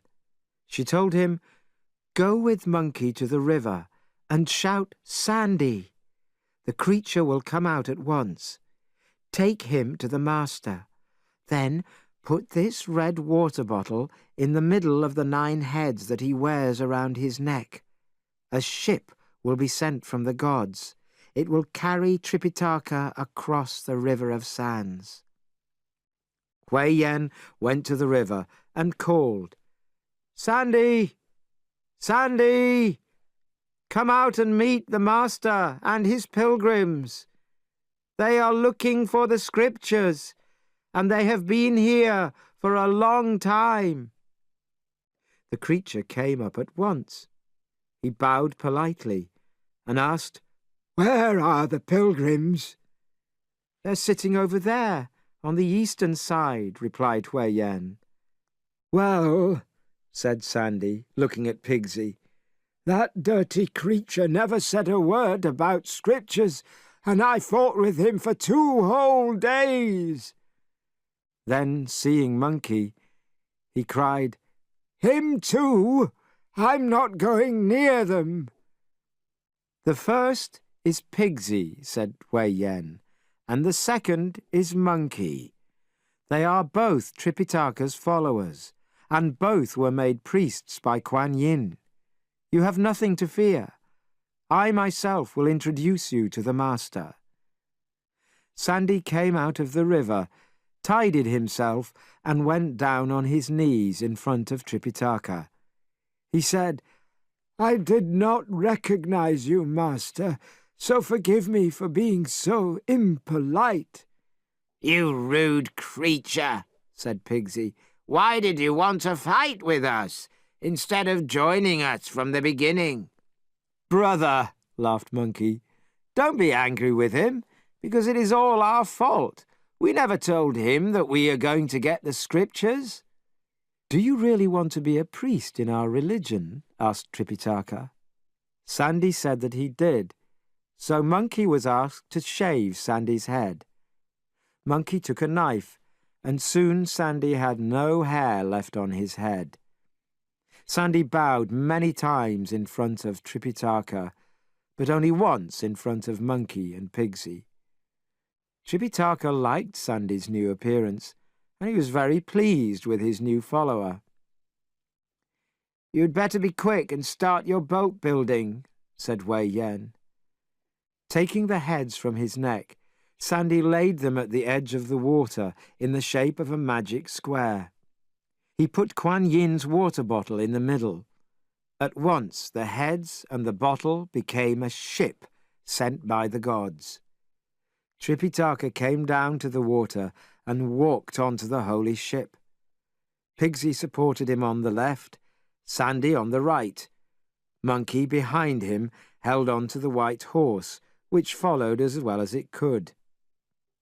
They soon arrived perfectly safely at the other side.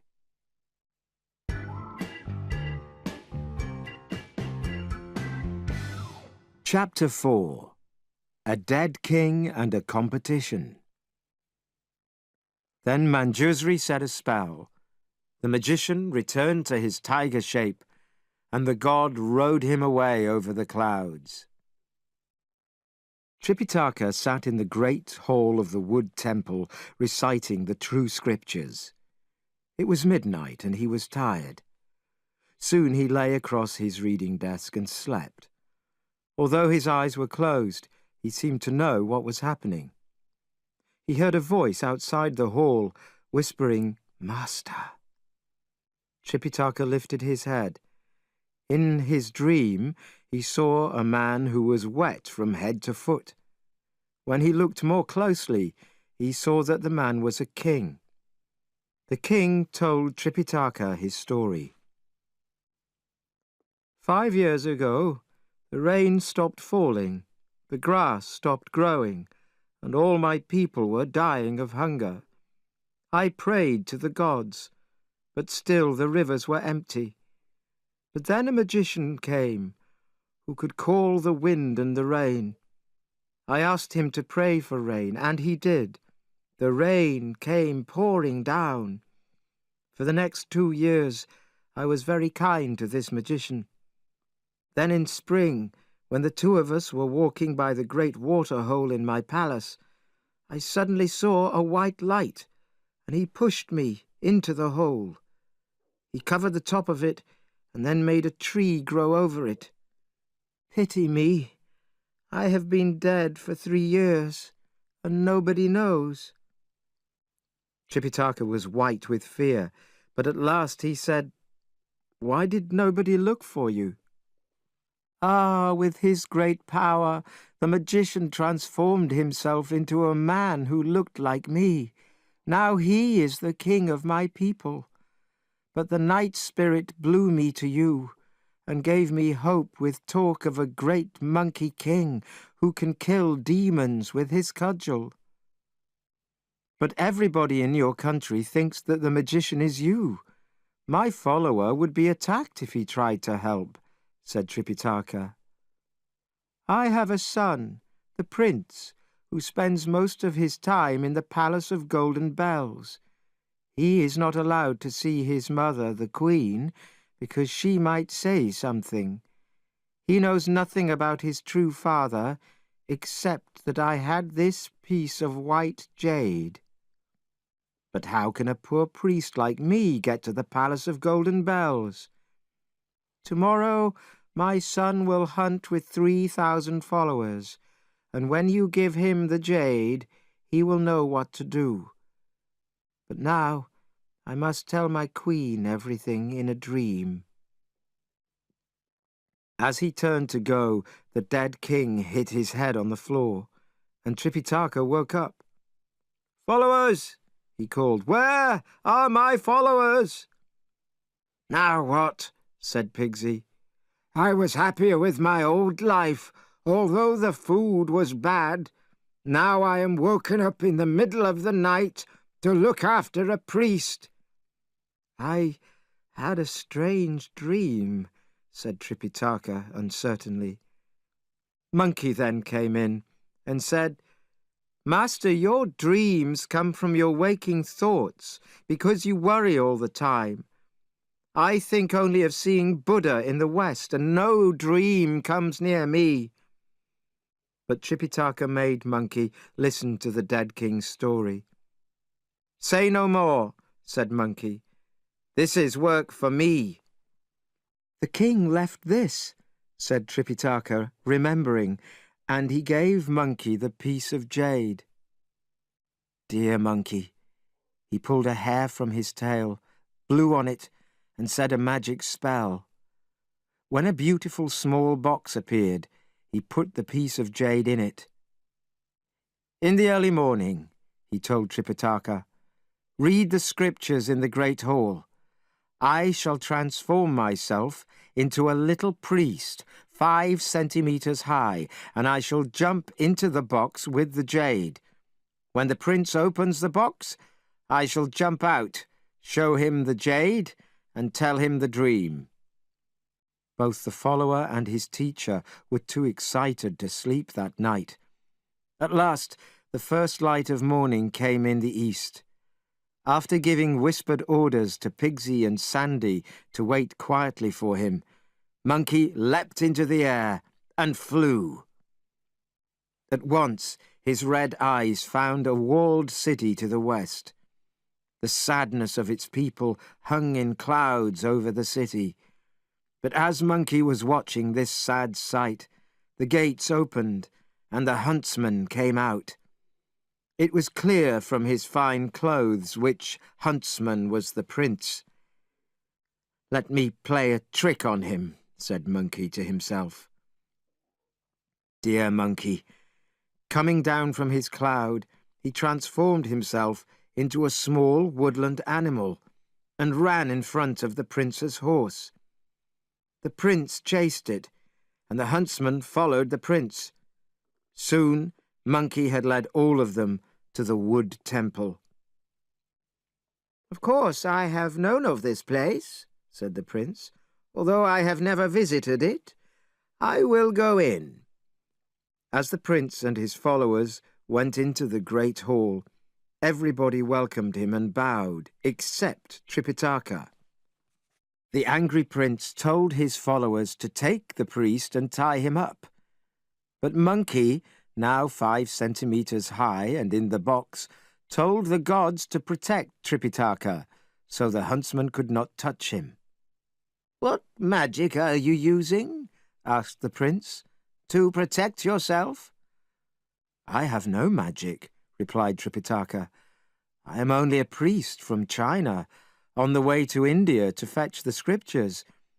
But in this box there is someone who knows something very important." As he spoke, Tripitaka opened the box, and out leapt a very small monkey. The prince laughed and said, "What can that little creature know?" But Monkey, to the great surprise of everybody, used his magic to return to his full size. "Prince," he said, "please listen to me. 5 years ago, your country had no food because no rain fell. But then a magician came, and he brought rain. Is this true?" "Yes, yes, yes. Go on." "And what happened to the magician?" 3 years ago, when he and my father were walking in the garden, a magic wind blew a piece of jade out of the king's hand, and the magician went back to his mountains with it. But the king, my father, still misses the magician, and he has locked the garden." Monkey laughed, but he asked the huntsman to move away so he could speak privately to the prince. "Sir, it was your father who disappeared. The man in the palace is the magician who brought rain." "That is not true," said the prince. "Here is the piece of jade," said Monkey. "You stole the jade," shouted the prince to the priest. "Take him away." Tripitaka shouted fearfully to Monkey, "Oh, Monkey, you fool! What have you done?" "Wait!" cried Monkey. "I am the Monkey King and a follower of Tripitaka. Last night, in this temple, your father came to my master in a dream. He told him that the magician had pushed him into a great water hole in the palace and changed into a man who looked like him. He could then pretend to be the king. I changed into a hunted animal to lead you here because I wanted to tell you this. Will you believe my story or not?" The young prince did not know what to believe. "Ride home," suggested Monkey. "Take this piece of jade with you, and ask your mother, the queen, if the present king is her husband." The young prince agreed and went back to the palace. He found his mother, the queen, still worried about a dream she had had the night before. "Mother," said the prince, "forgive my words before I speak them. Compare your life with my father in the last 3 years, with the years before that, and tell me if his love is as warm today." In answer, the queen recited, 3 years ago, something warm and kind. These last 3 years has been as cold as ice." The prince told his mother everything that he had heard that day. Then he showed her the piece of jade. "Oh, my son," said the queen, "when you came I was crying because of a dream I had last night. I dreamt I saw your father. His head was under water and he was dead. But his soul had visited a priest of dung and asked him to destroy the magician. He also asked him to save his own body from where it had been thrown. Go quickly and ask that priest to help us." The young prince ran out, jumped on his horse, rode back to the wood temple, and asked the pilgrims to find his father. So the next night, Monkey and Pigsy were at the gates of the locked flower garden.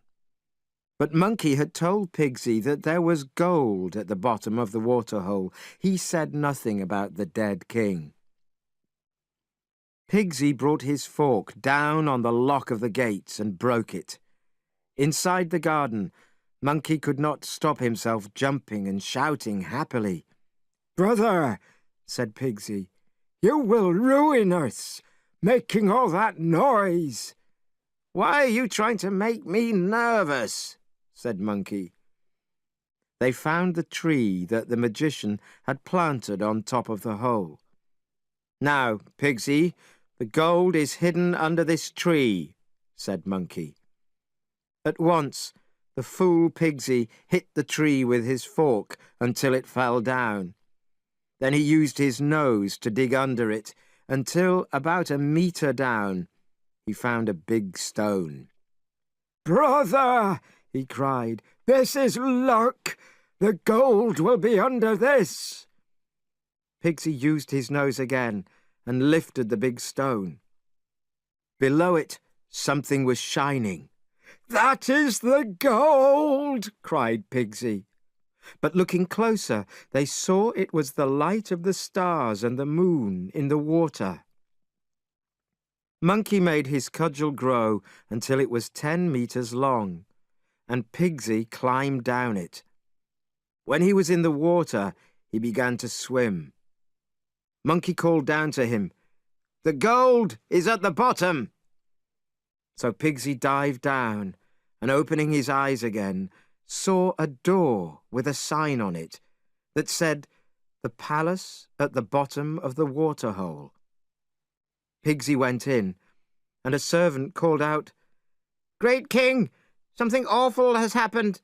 A priest with a long nose has come in." The Dragon King of the waterhole was not surprised. "That must be Pigsy," he explained. "He has come with the Monkey King to find the dishonest magician. Please, come in and sit down," he called to Pigsy.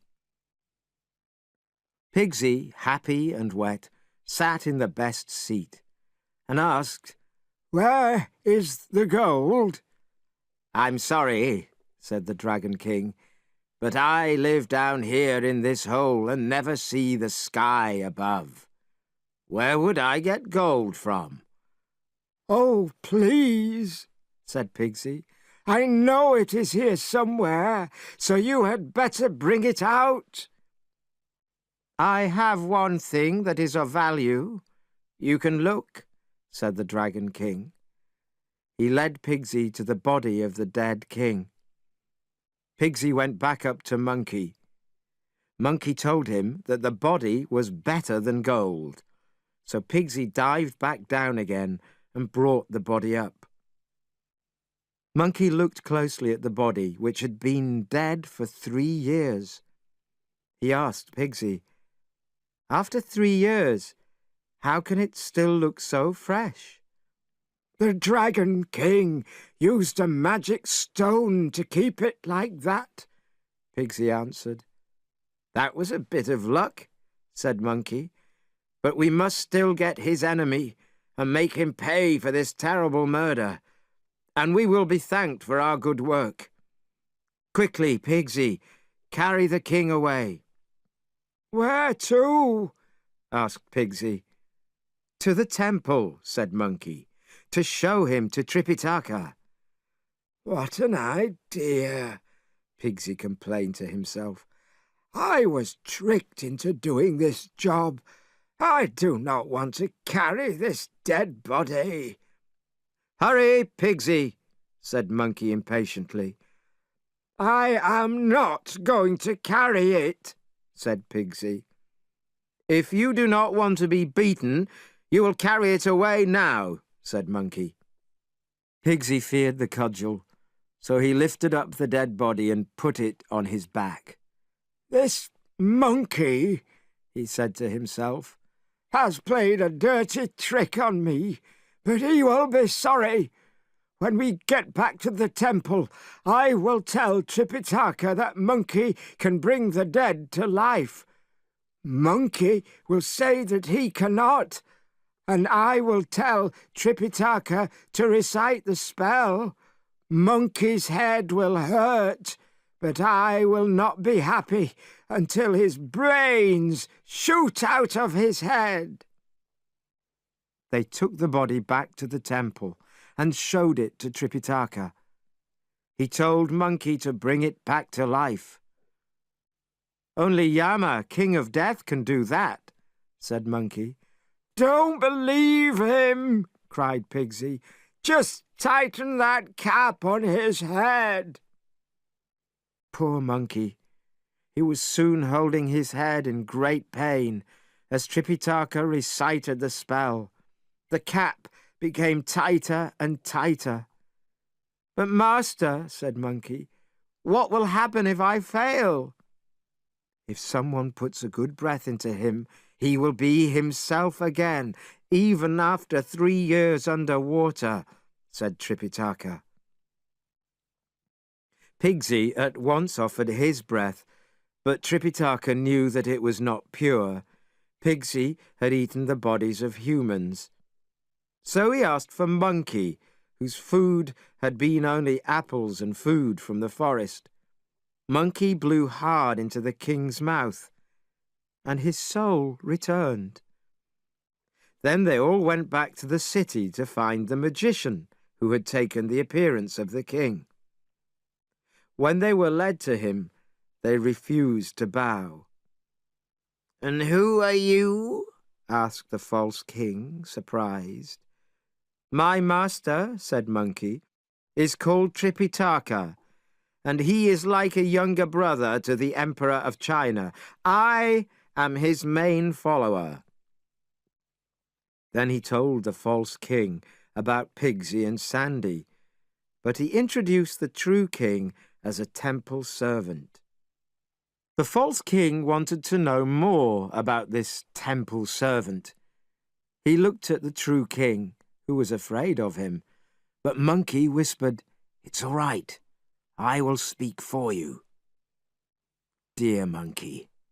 He stepped forwards and cried to the magician in a loud, clear voice, "O king, this old man has had some hard times in his life. 5 years ago, disaster came to his family when heaven sent no rain and people died because there was no water. Then from the mountains came a magician who helped the people. But he then destroyed this man's life. He pushed him into a great water hole in the palace and became a false king of the people. But I have returned life to the dead man, and he should be king again. Not this magician!" The magician felt fear deep in his heart. Taking a sword from a soldier, he jumped on a cloud and disappeared. Both Sandy and Pigsy were very angry. "Now we will never be able to find him," they shouted. Dear Monkey, telling Pigsy and Sandy to take good care of the prince, the king, his ministers, the queen and Tripitaka, he suddenly leapt into the clouds. Looking down, he saw the magician running to the northeast. He shouted, "Where do you think you are going? Monkey has come!" "Keep out of my way!" shouted the magician. Monkey fought a terrible fight with his cudgel against the magician and his sword. But suddenly the magician escaped back to the city. He transformed himself into someone who looked like Tripitaka. Monkey followed him, but did not dare use his cudgel. "Which is the real Tripitaka?" he shouted to Pigsy and Sandy. We do not know, they answered. We have no idea. Master, recite your spell, called Monkey. The real Tripitaka at once recited. Pigsy lifted up his fork as the magician flew up into the air. Dear Pigsy, he chased the magician with Sandy and Monkey close behind him. What a fight there was then, with 3 wild priests hitting and kicking at one terrible, ugly creature again and again.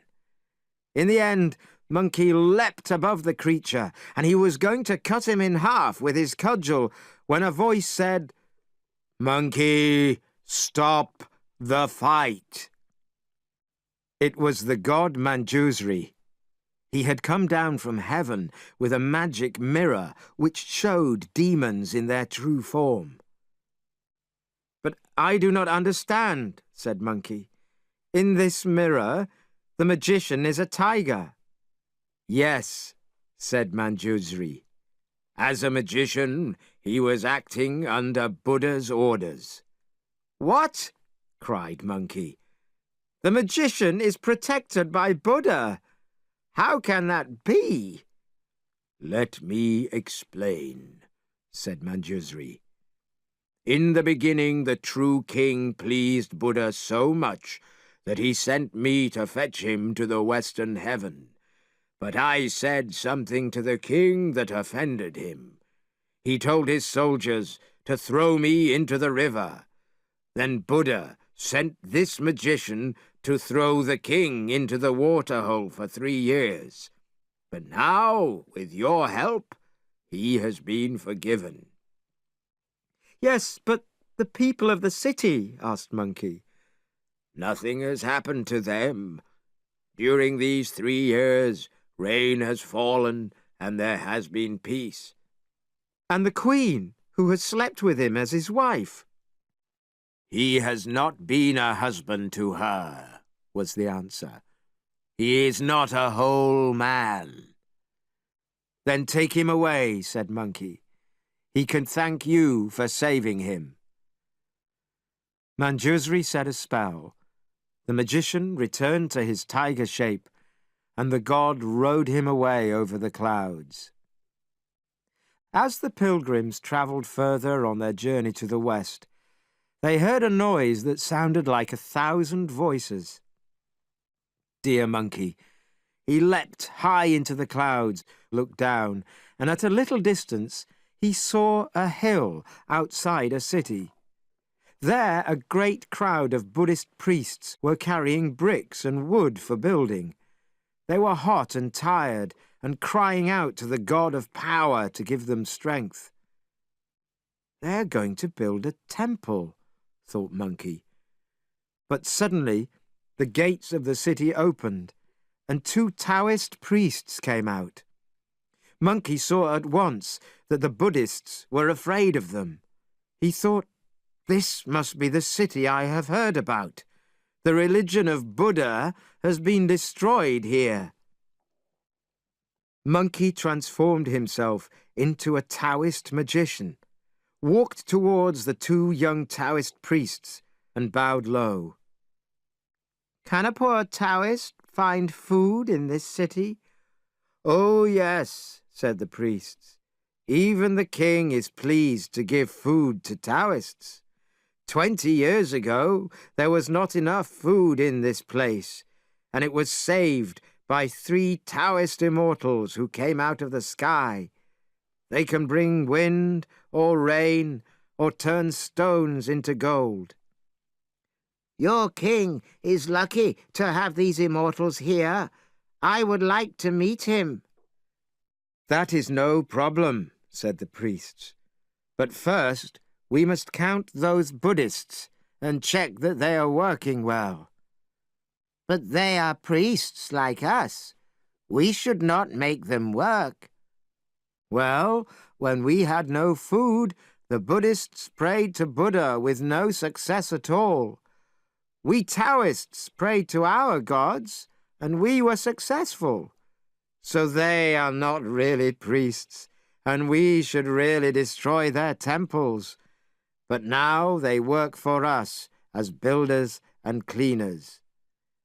"Then I cannot meet your masters," Monkey said, "because I am looking for an uncle who became a Buddhist priest."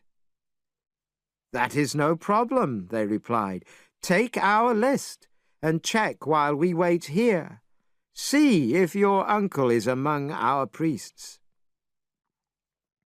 As Monkey walked towards the priests with the list, they all went down on their knees in front of him. "Please don't harm us, Father," they said. "We have all worked hard, and we have never been ill or missed work." Monkey told them to get up. He said that they did not need to fear him. He was only looking for his uncle. Hearing this, they all crowded near him. "Which of us do you want?" they asked. Monkey laughed. "You are priests," he said. "Why do you work as servants instead of reading the scriptures?" "Oh, don't laugh at us," cried the priests. "Our king has chosen other masters, and we do what they tell us. The three immortals are very powerful and can perform a lot of magic. Now they are using magic to keep the king young. That is why he obeys them." "Why do you not run away?" asked Monkey. "There are pictures of us in every part of the country, and there are police everywhere. Many of us have taken our own lives, but the spirits tell us that one day a pilgrim will come, and with him is a follower called the Monkey King. He will use his great powers to right wrongs, and he will free us." Monkey went back to the two Taoist priests. They asked him if he had found his relative.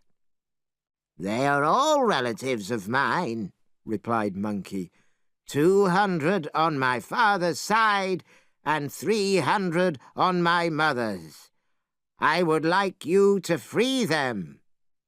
"We cannot do that," said the priests. "1 or 2 of them can stop work if they are ill, but all of them? Impossible! You must be mad." "Really?" said Monkey, and taking his cudgel, he killed them where they stood. The Buddhists came running. "Oh, what have you done?" they said. "The people will say that we killed the priests. You must come to the king at once and explain that you are responsible." "I am not what you think I am," said Monkey. "I am the one who has come to free you." "But you are a murderer," said the Buddhist priests. "The spirits described the one who will free us. He has a flat head, bright red eyes, a hairy face, and no chin." Monkey transformed himself back from a Taoist priest into himself, and the Buddhists bowed in front of him. "Now, go away from here," cried Monkey. "But first, I shall give you some protecting magic." Dear Monkey. He pulled out a handful of his hairs, bit them into pieces, and gave a small piece to each of the Buddhists. "Put this behind your ear.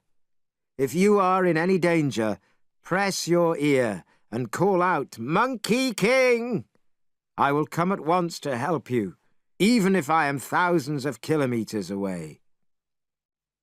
Some of the braver priests tested the hairs and called out, "Monkey King!" At once, a thunder god with a great cudgel appeared.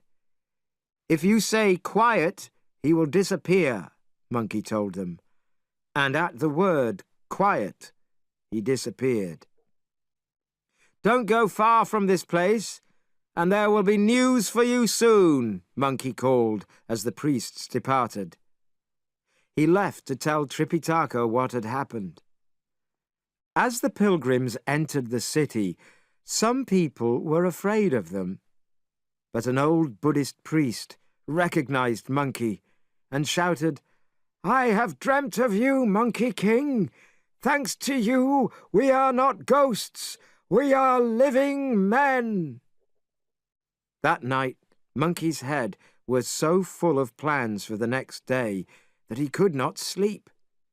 He got up, looked down into the street, and saw that the Taoists were all celebrating in the temple.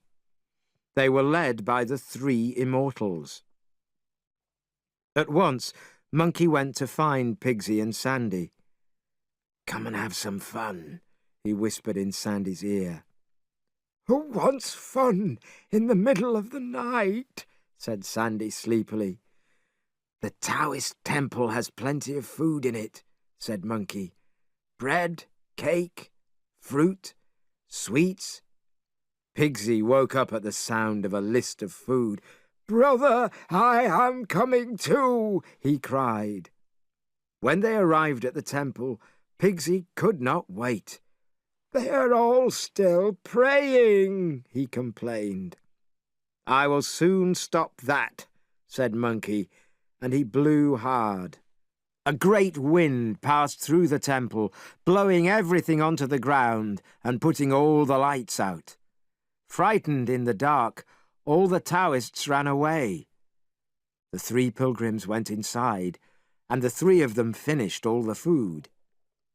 But a little Taoist remembered that he had left his handbell in the temple and went back for it. He opened the door and saw that all the food was gone. He ran away to fetch the 3 immortals.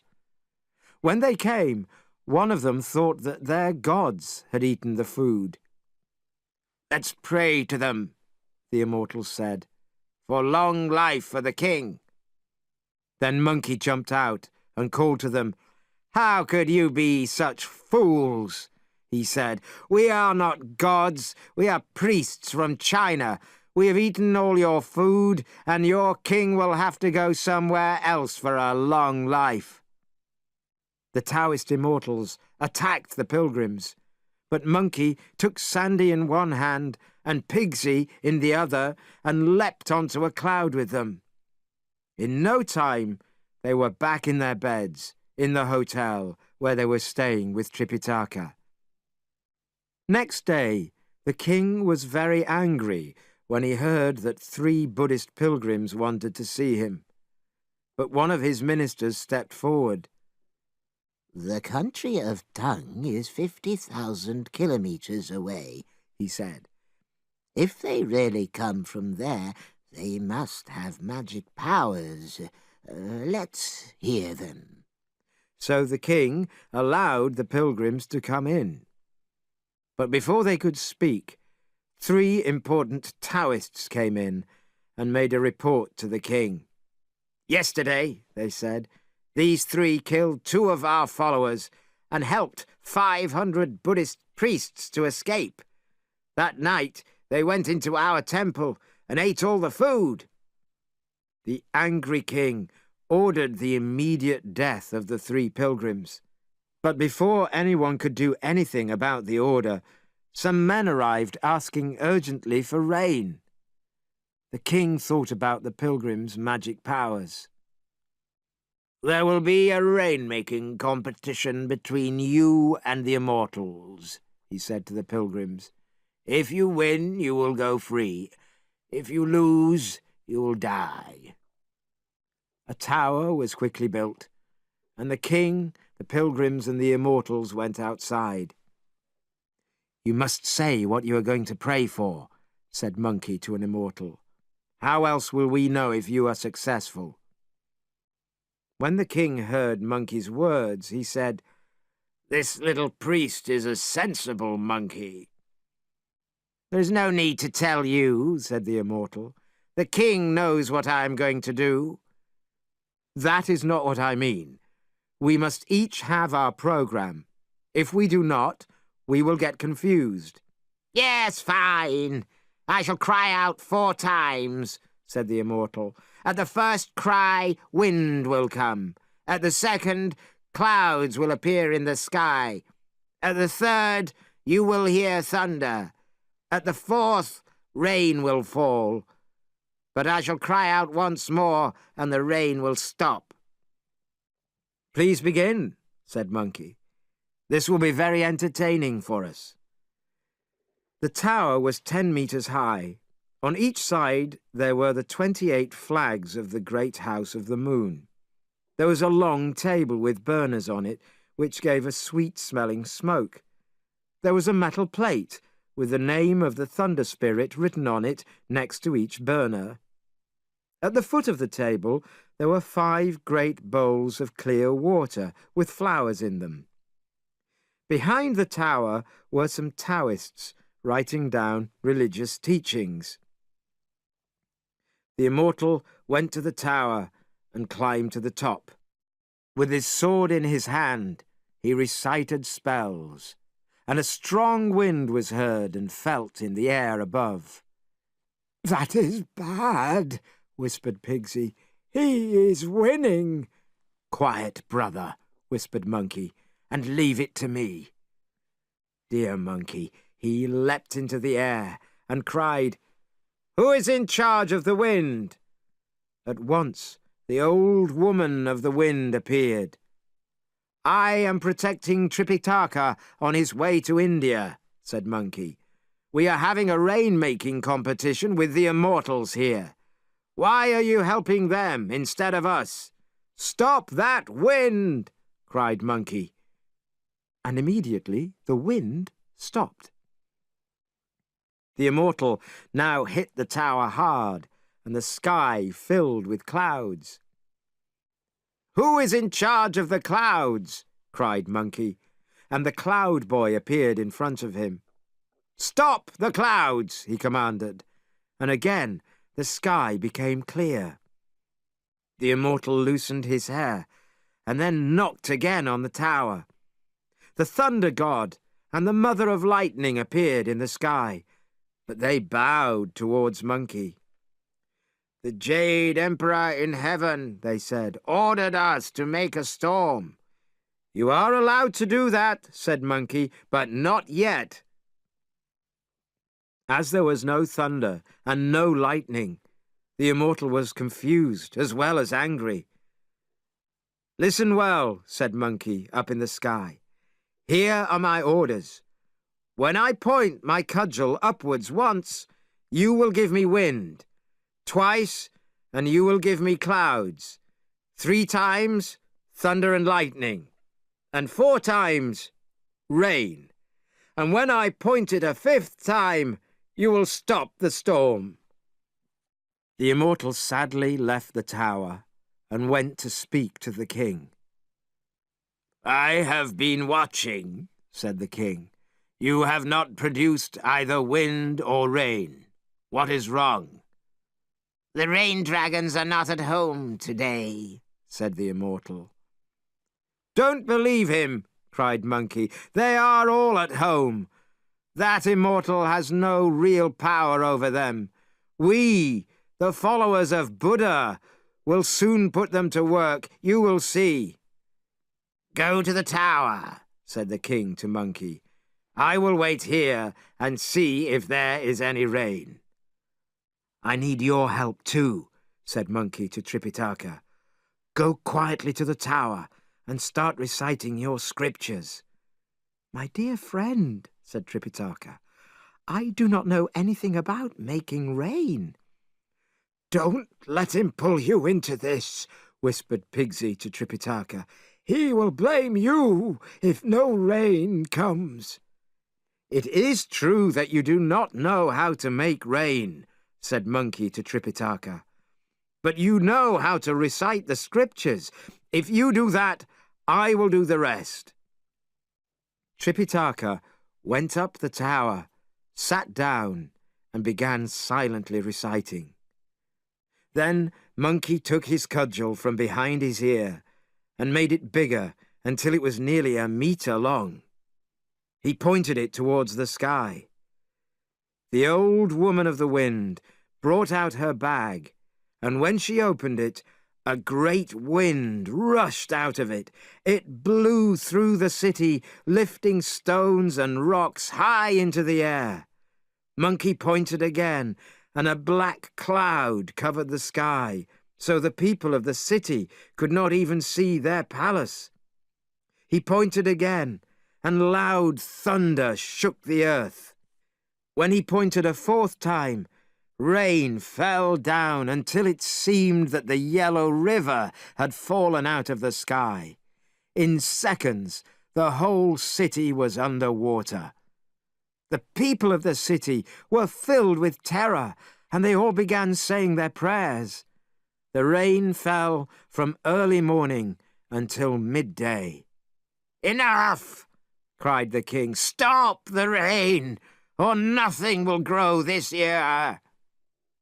Monkey at once pointed a fifth time with his cudgel, and the storm stopped. There was not even a cloud in the sky. "Wonderful priests!" cried the happy king. "So it is true. There is always a stronger magic than the strongest. In the past, we have seen our immortals bring rain successfully, but even they could not stop it suddenly. Light rain always continued for the rest of the day, but these priests stopped the rain completely."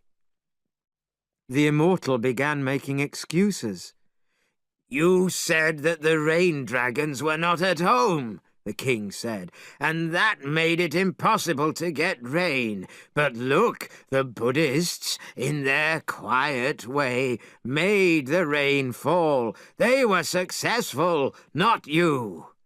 Again, the immortal tried to change the king's mind, but Monkey jumped in front of him and spoke to the king. "Sir, the dragon kings made the wind, the clouds, and the rain. They are still in the sky. So would you like to see them?" "Of course," cried the king. "I have been king for a long time, but I have never seen a dragon. I will reward anyone who can show me one. But if you do not produce a dragon, you will be punished." The Taoists knew quite well that this was beyond their powers. They tried, but no dragon answered their call. Then it was Monkey's turn. "Are you there?" Monkey called up into the sky. "Let's have a look at you and your brothers." When the 4 dragon kings immediately appeared through the clouds, the king began to burn sweet-smelling sticks. His ministers went down on their knees in front of them. "I feel ashamed," said the king. "I have troubled them for no reason. Tell them that I do not want to trouble them any more. I will find an opportunity to repay them soon with offerings." "Spirits, you can leave us now," said Monkey. "The king will repay you with offerings at the earliest opportunity." The dragons flew off, each to his own ocean, and again the sky was clear. The king gave orders for a banquet the next day to thank the pilgrims. All the Buddhists were invited to return to the city, and they were welcomed to the banquet by the king himself. After the banquet, the Buddhist priests took the pilgrims to the gates of the city, and they gave Monkey back the hairs he had given them. Then Monkey said, "Now you can see that Buddhism is the true way, but you must obey all priests, Taoist priests too, and become better men. Then these hills and streams will be safe forever." The king himself rode out with the pilgrims far beyond the city's walls, where they said goodbye.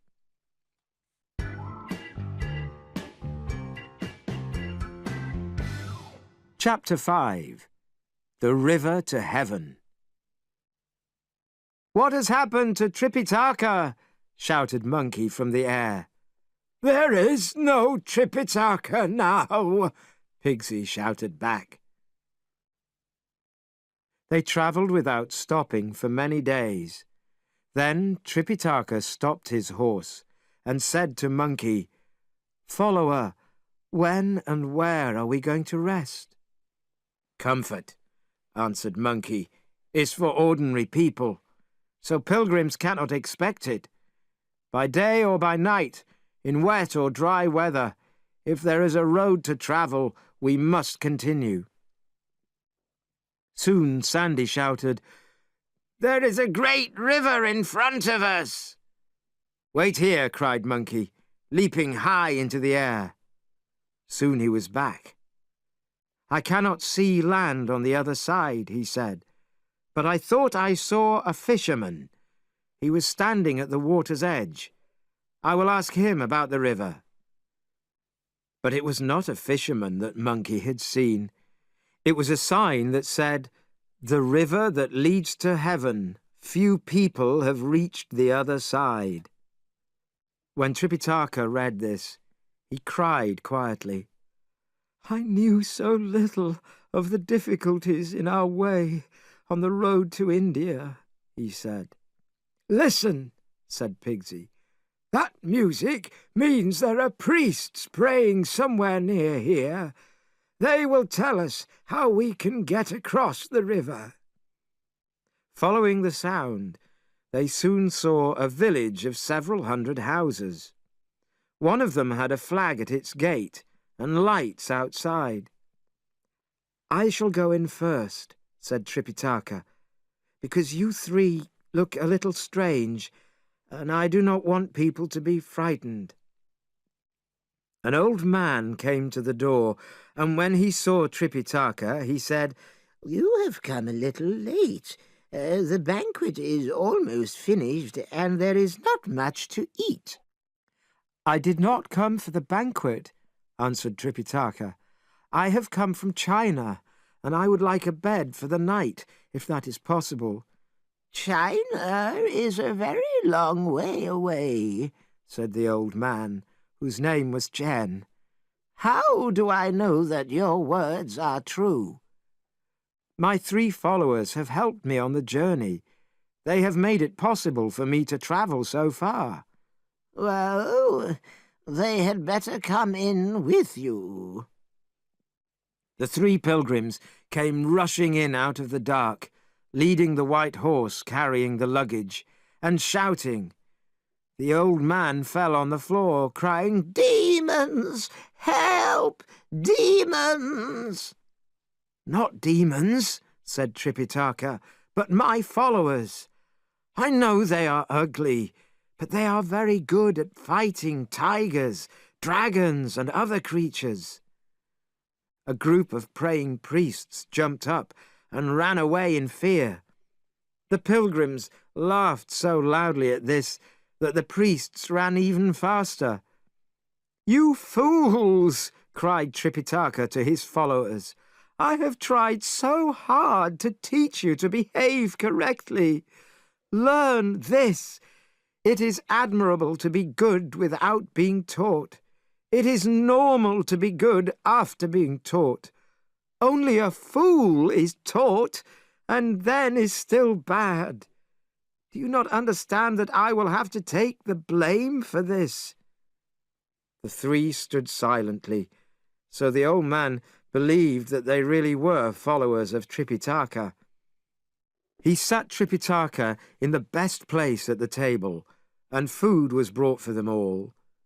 Tripitaka began to recite the scripture before eating, but Pigsy poured all the food into his mouth from the bowl before Tripitaka had finished.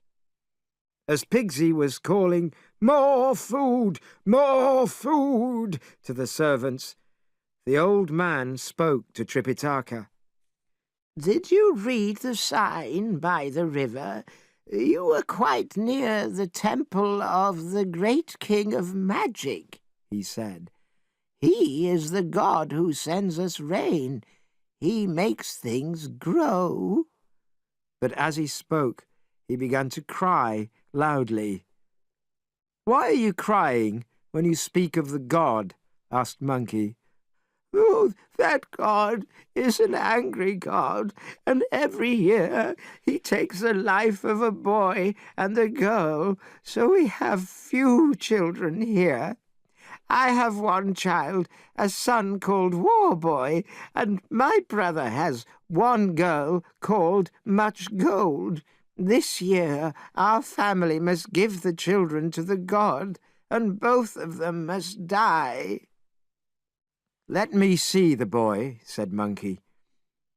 The boy was brought down from his bed and ran around eating fruit. Without a word, Monkey transformed himself into a boy who looked exactly the same. "That is unbelievable," cried the father. "Look, when I call, both come running to me." Monkey then changed back to his own form. "I'm going to save this child's life," he said to the father. "I will let the great king of magic kill me for the gods." The old man's brother was standing in the doorway, watching and crying. "I think you are worried about your daughter," said Monkey. "Father," said the old man, "I cannot lose her. She is my only child. Who will cry for me when I die?" Monkey pointed at Pigsy. "If you feed that long-nosed brother of mine enough," he said, "he will transform himself into your girl and do anything else you ask. The great king of magic can kill us both together." Pigsy was shocked. "Leave me out of this," he said. "You know what they say," said Monkey. "Even a chicken must work for its food." "I am no good at transformations," complained Pigsy. "I can change into a mountain or a tree, but it is much more difficult to change into a small girl." "Don't believe him," said Monkey to the girl's father. "Bring your child." Soon the man returned with his child, and all the priests and servants asked Pigsy to save her. "Here she is," said Monkey. "Have a look, and be quick." The fool Pigsy shook his head, said a spell, and cried, "Change!" His head was now the same as the child's, but his big stomach had not changed. "You can hit me if you like," complained Pigsy, "but I cannot do any better than that." "I can see that I will have to help," said Monkey, and he blew on Pigsy, who was soon like the child from head to foot. "What happens now?" asked Monkey. "How are we brought to the god?" The girl's father came forward. "It is quite simple," he said. "You sit in 2 dishes. 2 men carry you to the temple, and then the great king of magic eats you." "Watch me," Monkey said to Pigsy. "While he is cutting me into pieces, you can run away." "But he might begin with the girl," cried Pigsy. "No," said Warboy's father quietly. "The meal always begins with the boy." "Well, that is lucky," said Pigsy. Suddenly, they all saw lights outside and heard the sound of voices as the gate opened. A loud voice cried, "Bring out the boy and the girl!" The 2 fathers cried, while the great king's servants carried the boy and the girl away. "Great king," said the villagers when everything was ready, "we now offer you a boy child, War Boy, and a girl child, Much Gold, with a pig, a sheep, and some wine." Then they went back to their homes. "I think I will go home too," said Pigsy.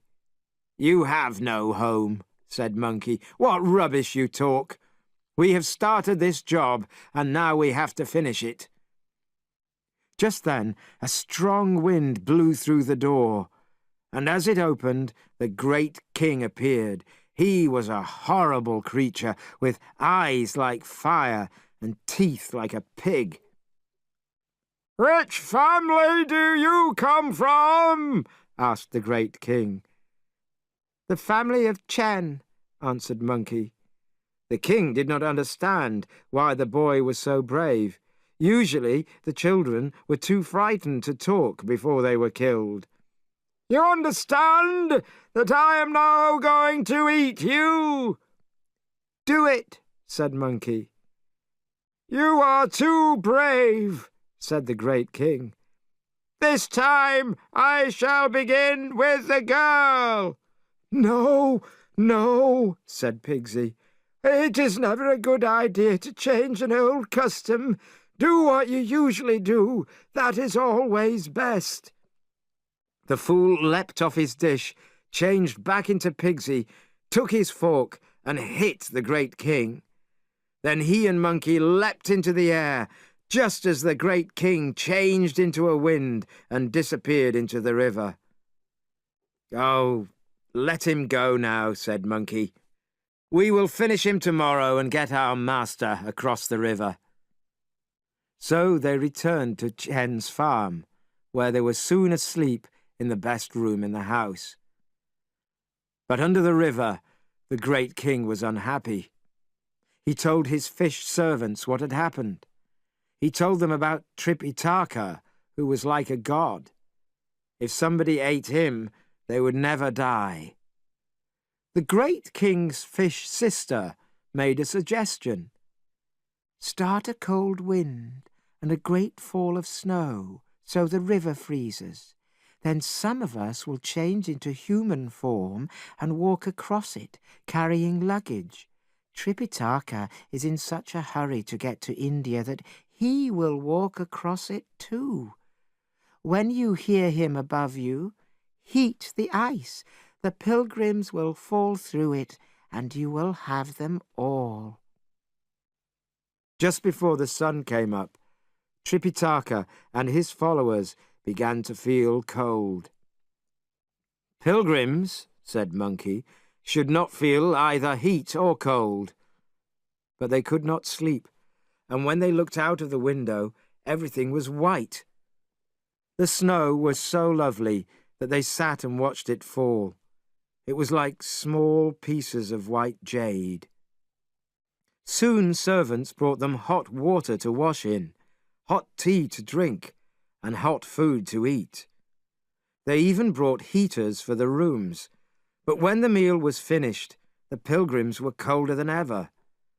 By now there was nearly a meter of snow outside, and seeing this, Tripitaka began to cry. But towards evening, everyone was talking about the river.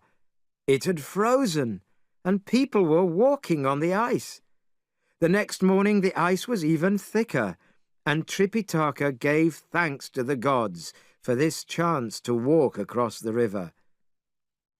"Master," said Sandy, "should we not wait until the ice goes away?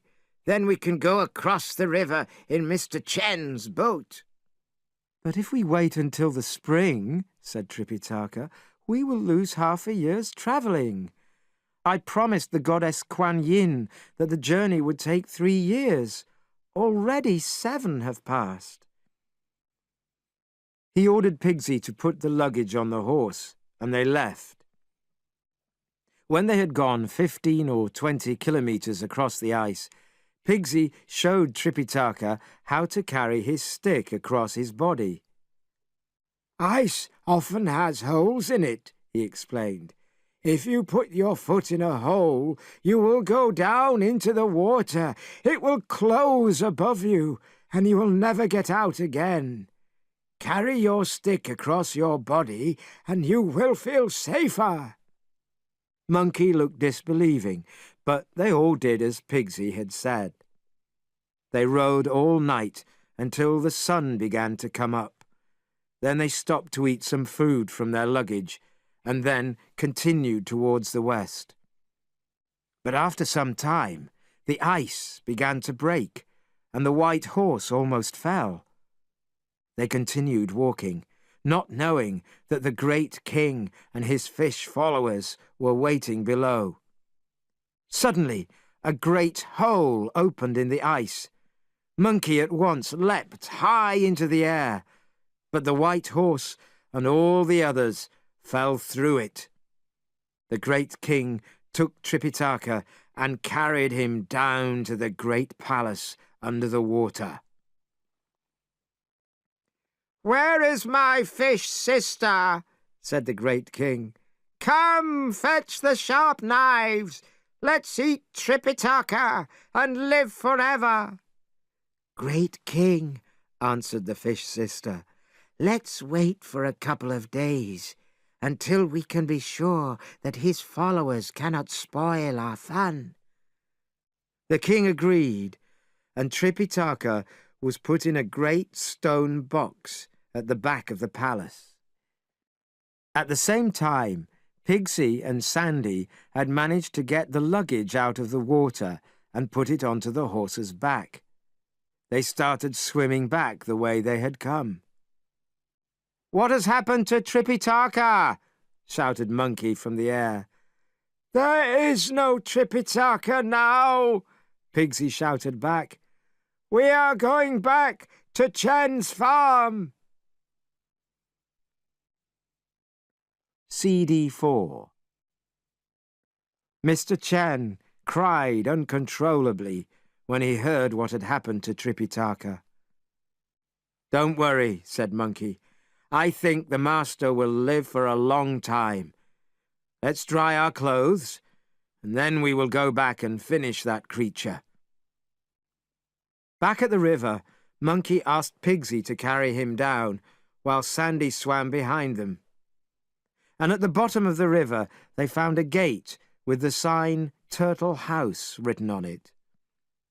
Monkey whispered, "You two hide at each side of the door." Then he changed himself into a fish and swam inside. The great king and his fish followers were talking about eating Tripitaka, but Monkey could not see his master. Then he heard Tripitaka crying inside a stone box. "Don't worry," said Monkey. "We will soon get you out." "Be quick! Oh, be quick!" cried Tripitaka from inside his box. "I'm going now," said Monkey, "but I shall return." And soon he and Pigsy and Sandy were back at the riverbank. "I'm not at my best in the water, so it is not a good plan for me to go down again and fight the great king," said Monkey. "I shall go to the goddess of the Southern Ocean for help. I shall not waste a minute."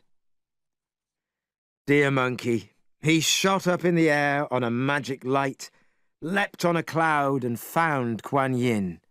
She was expecting him, but had not finished getting dressed. "Let's leave now," she said when she saw Monkey. "We will go and save Tripitaka." Monkey went down on his knees in front of her. "Do you not want to finish dressing first?" he asked. "It is too much trouble," she answered. "I am going like this."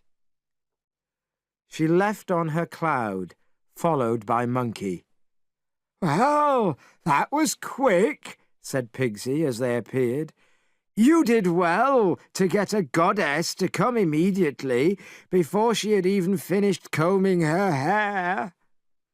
The goddess sailed low over the river like a cloud. Untying the belt from her dress, she tied a basket to it and pulled the basket through the water. She repeated the words, "The dead go, the living stay," 7 times, and pulled the basket up. There was a gold fish in it. Its tail moved, and its eye stared. "Go at once into the water and fetch your master," said the goddess to Monkey. "But what shall I do with the great king?" asked Monkey. "The great king is in the basket," said the goddess. "He used to live in a little pool in my garden. Every day he used to put his head out and listen to the scriptures until at last he held great magical powers. But one day there was a great storm, and the water took him far out to sea. I thought that he might be using his magic against your master, so without stopping to comb my hair, I made this magic basket to catch him in." "If you want to make humans believe in the gods," said Monkey, "you will wait here. I will call the people of the village to hear this story and look at your golden face."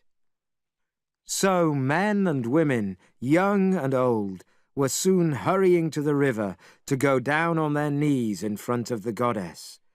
One of them later painted a famous painting called Kuan Yin with the fish basket. When the goddess had returned to the southern ocean, Pigsy and Sandy dived down to the great king's palace. All the great king's fish followers were dead, so they soon helped Tripitaka out of the stone box and took him back to Chen's farm. "We are sorry, sirs," said the Chen brothers, "that you had so many problems." "Oh, that is all finished now," said Monkey. "The important thing is that next year and every other year your village will not lose its children. But we would be glad if you could give us a boat to carry us across the river." All the villagers started to make boats. But when the pilgrims went back to the river, they heard a voice. "Oh, great Monkey King, you do not need to build a boat. I will take you." And above the waters they saw the white head and the enormous body of a turtle. "You!" cried Monkey. "You, demon! If you come near us, I will kill you with my cudgel." "Great Monkey King," said the turtle, "listen to me. I am not a follower of the great king. His palace below the river used to be mine. Then one day that creature came swimming into the river, killed many of my family, and made the others work for him. I am grateful for all that you have done. You have made us free again." "Promise me, and promise the gods, that this is all true," said Monkey. The turtle opened his red mouth wide. "I promise you and all the gods, if I do not take Tripitaka safely across the river, my bones will turn to water." The turtle came out of the river, and people saw that his back was 15 meters wide. "Climb on the turtle's back," called Monkey to the others. "He has promised that we will be safe. When creatures speak human language, their words are usually true." The white horse was led to the middle of the turtle's back. Tripitaka stood to the left, Sandy to the right, and Pigsy behind the horse's tail. Monkey put himself in front of the horse's head. "Now, Turtle," he cried, "go gently, because if you do not, there will be a cudgel on your head." With this warning, the turtle moved smoothly over the water. As the pilgrims left, all the people of the village bowed and thanked Buddha. The turtle travelled quickly, and in less than a day they had arrived at the other side. Tripitaka said to the turtle, "I have nothing that I can give you, but I would like to thank you for taking us across the river." "Master," replied the turtle, "there is something you could do for me. I have been trying to become perfect for about 1,000 years, and that is a long time. I can now use human speech, but I am still a turtle. Please ask the Buddha if I can become a human." Tripitaka gladly promised to ask Buddha the question, and the turtle swam back to his home in the river. Again, Pigsy carried the luggage, and Monkey helped Tripitaka onto the white horse. With Sandy behind them, they soon found the road to the west. They travelled for many months. The country was very different from anything they had seen before. The flowers were like jewels. The grass looked magical, and there were strange and wonderful trees. In every village, families were entertaining priests. On every hill, immortals were practicing control over their bodies. In every wood, pilgrims were reciting and singing. Every night they found somewhere to stay and left again at the first light of day. They travelled on in this way for many more days, until suddenly the light grew bright, and they saw a wonderful castle. "Monkey," said Tripitaka admiringly, pointing at it. "That's a fine place." "Do you remember," said Monkey, "how often on our journey you have bowed in front of the caves and hiding places and palaces of false magicians? It is strange that you do not even get off your horse now, when you see the Buddha's holy castle." So Tripitaka, in great excitement, jumped down from his horse. When they reached the gates, a young priest came out to greet them. He asked, "Are you the pilgrims who have come from the east for the scriptures?" The boy was dressed in beautiful clothes and carried a bowl of jade dust in his hand. Monkey knew him at once and turned to Tripitaka. "This," he said, "is the golden-headed immortal of the Jade Temple at the foot of the holy mountain." "Here you are at last," said the golden-headed immortal. "It is now 10 years since the goddess Kuan Yin told me to expect your arrival. Year after year I have waited, but there has been no sign." "Great immortal," said Tripitaka, bowing low, "I cannot thank you enough for your patience."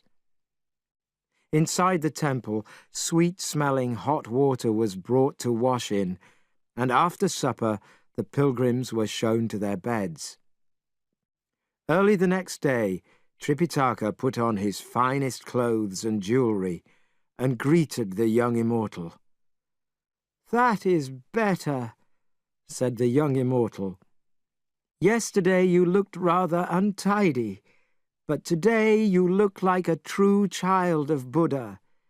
You must let me show you the way. Monkey knows it, but only by air, and you must travel on the ground." Taking Tripitaka by the hand, he led the pilgrims through the temple gardens to the back of the building and up a path to the hill behind. "Do you see that mountain in front of you?" said the young immortal, pointing up.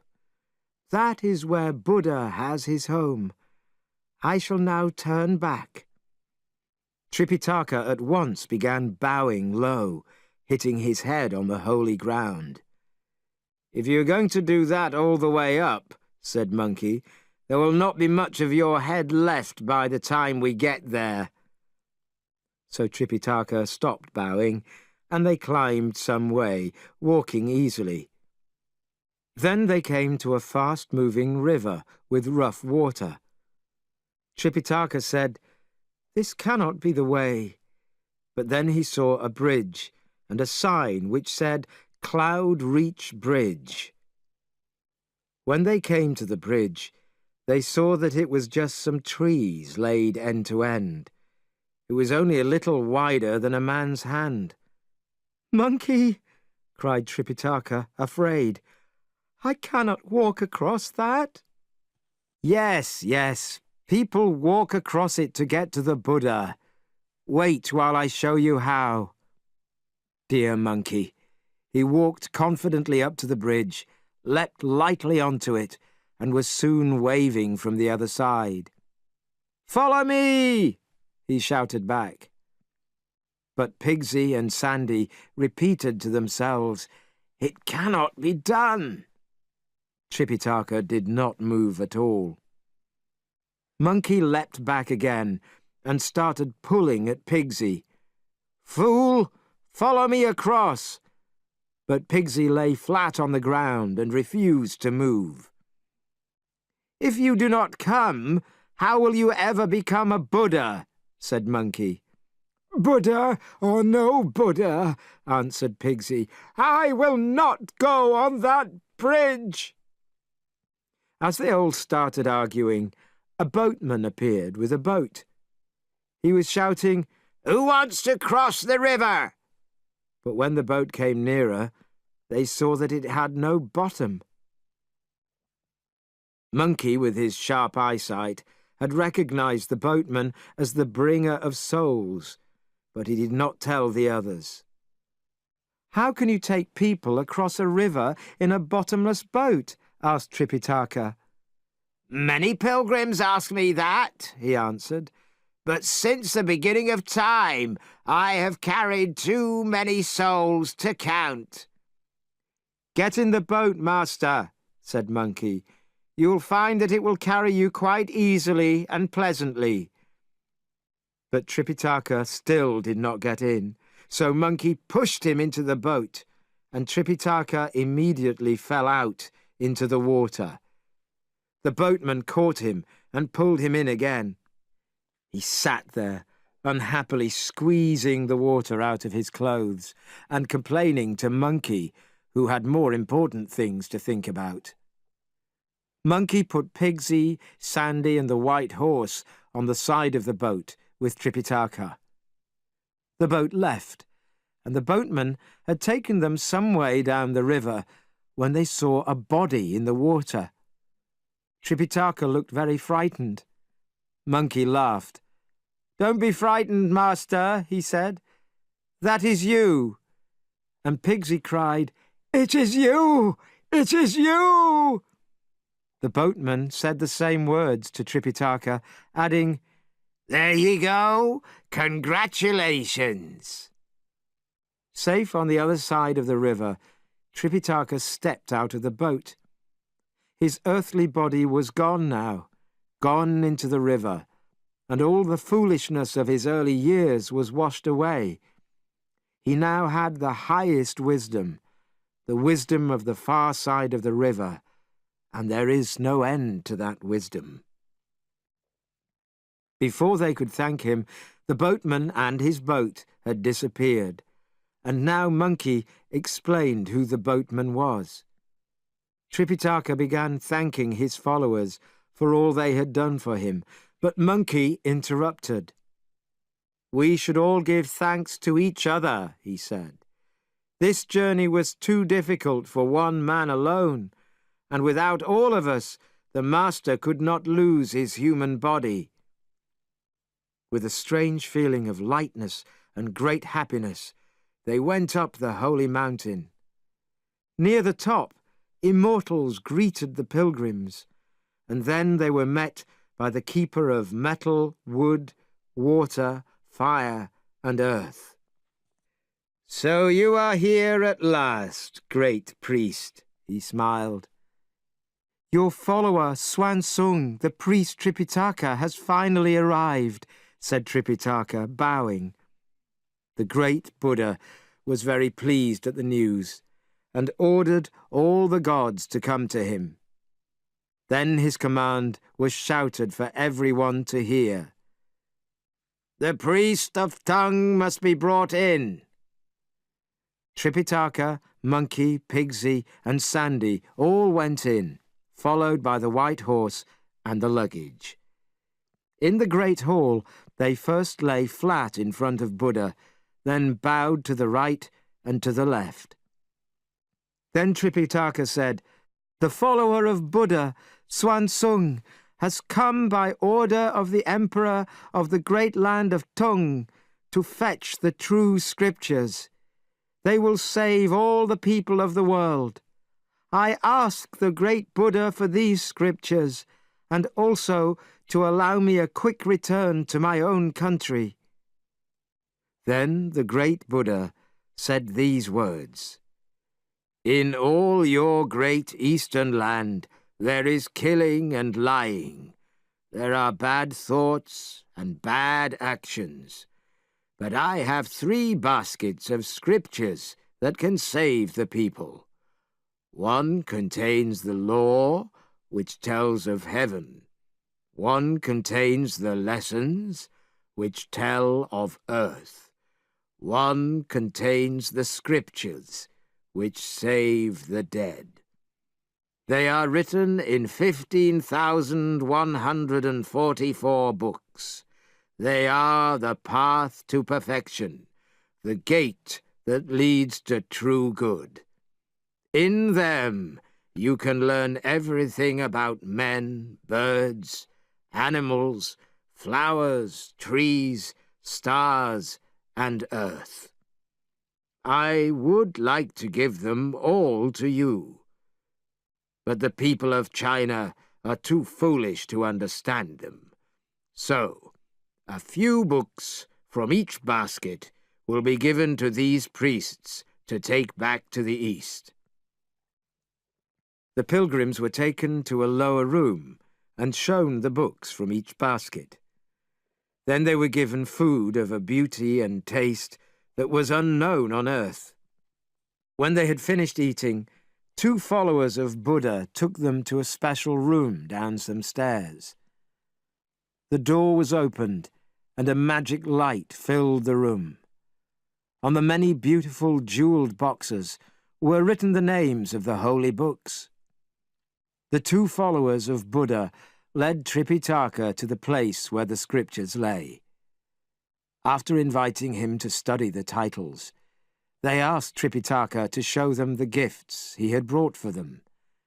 They planned to give him the scriptures in return. "I have brought nothing at all for you," said Tripitaka. "On my journey, I have sometimes received gifts, but nobody has ever asked for gifts in return." And Monkey, hearing these words, shouted angrily, "Come with me, master. We will see what Buddha says about this." One of the 2 followers said quickly, "There is no need to shout. Come here and fetch your scriptures." The pilgrims hid their anger, put the scriptures on the horse's back, and bowed to Buddha's followers. Then they left, down the mountain. The Buddha of the past was sitting in an upper room and had heard everything the 2 followers had said. He was sure that they had given the pilgrims scriptures with nothing written on them, because they had received no gifts. So he sent a messenger after the pilgrims, and of course, the Buddha of the past was correct. When the pilgrims opened the scriptures, they saw only white pages. Tripitaka cried, "How can I go back to the Emperor of Tung with these? He will think I am laughing at him. He will order my death." "I know the reason for this. Those 2 followers did not get any gifts, so you did not get any scriptures. We will have to go back to the Buddha," said Monkey. They went back at once. "Listen to this," shouted Monkey to Buddha. "They have given us white pages with no words on them, because we did not bring them gifts." "You need not shout," said Buddha, smiling. "I have sometimes thought that perhaps it should not be too easy to get the scriptures. My 2 followers expected a gift because of a bad experience they had. Not long ago, I gave them permission to go down the mountain with some scriptures. After letting Chow read a few scriptures to his people, my followers were given only some rice in return. The result of hearing these scriptures was that his people were protected from all their enemies. Afterwards, I told my 2 followers that they had sold the scriptures too cheaply. So you see, they are not to blame. In fact, these white pages are the true scriptures, but the people of China are not very clever, so they cannot understand such things. You had better have some scriptures with writing on them." This time, Tripitaka offered the two Buddhist followers the only gift he could think of, his golden bowl. He had received this bowl from the Emperor of China, who told him to use it for collecting money from kind people on his journey. The followers accepted the gift, but many of the gods laughed because it was such a small present. As they started to leave again, the goddess Kuan Yin appeared in front of Buddha.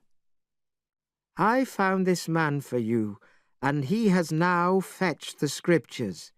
It took him 5,040 days. The number of chapters in the scriptures is 5,048. Please allow him to make the return journey in 8 days. Then the numbers will be the same." "That is a good idea," said Buddha. "I will make sure that it is done." Buddha then sent for 8 of his messengers and said to them, "Use your magic powers and carry Tripitaka back to the east. When he has left the scriptures, bring him back here. All of this must be done in 8 days." Buddha's messengers went immediately to put Tripitaka and the pilgrims on a magic cloud, and as the pilgrims flew away, they had little idea of what was going to happen next.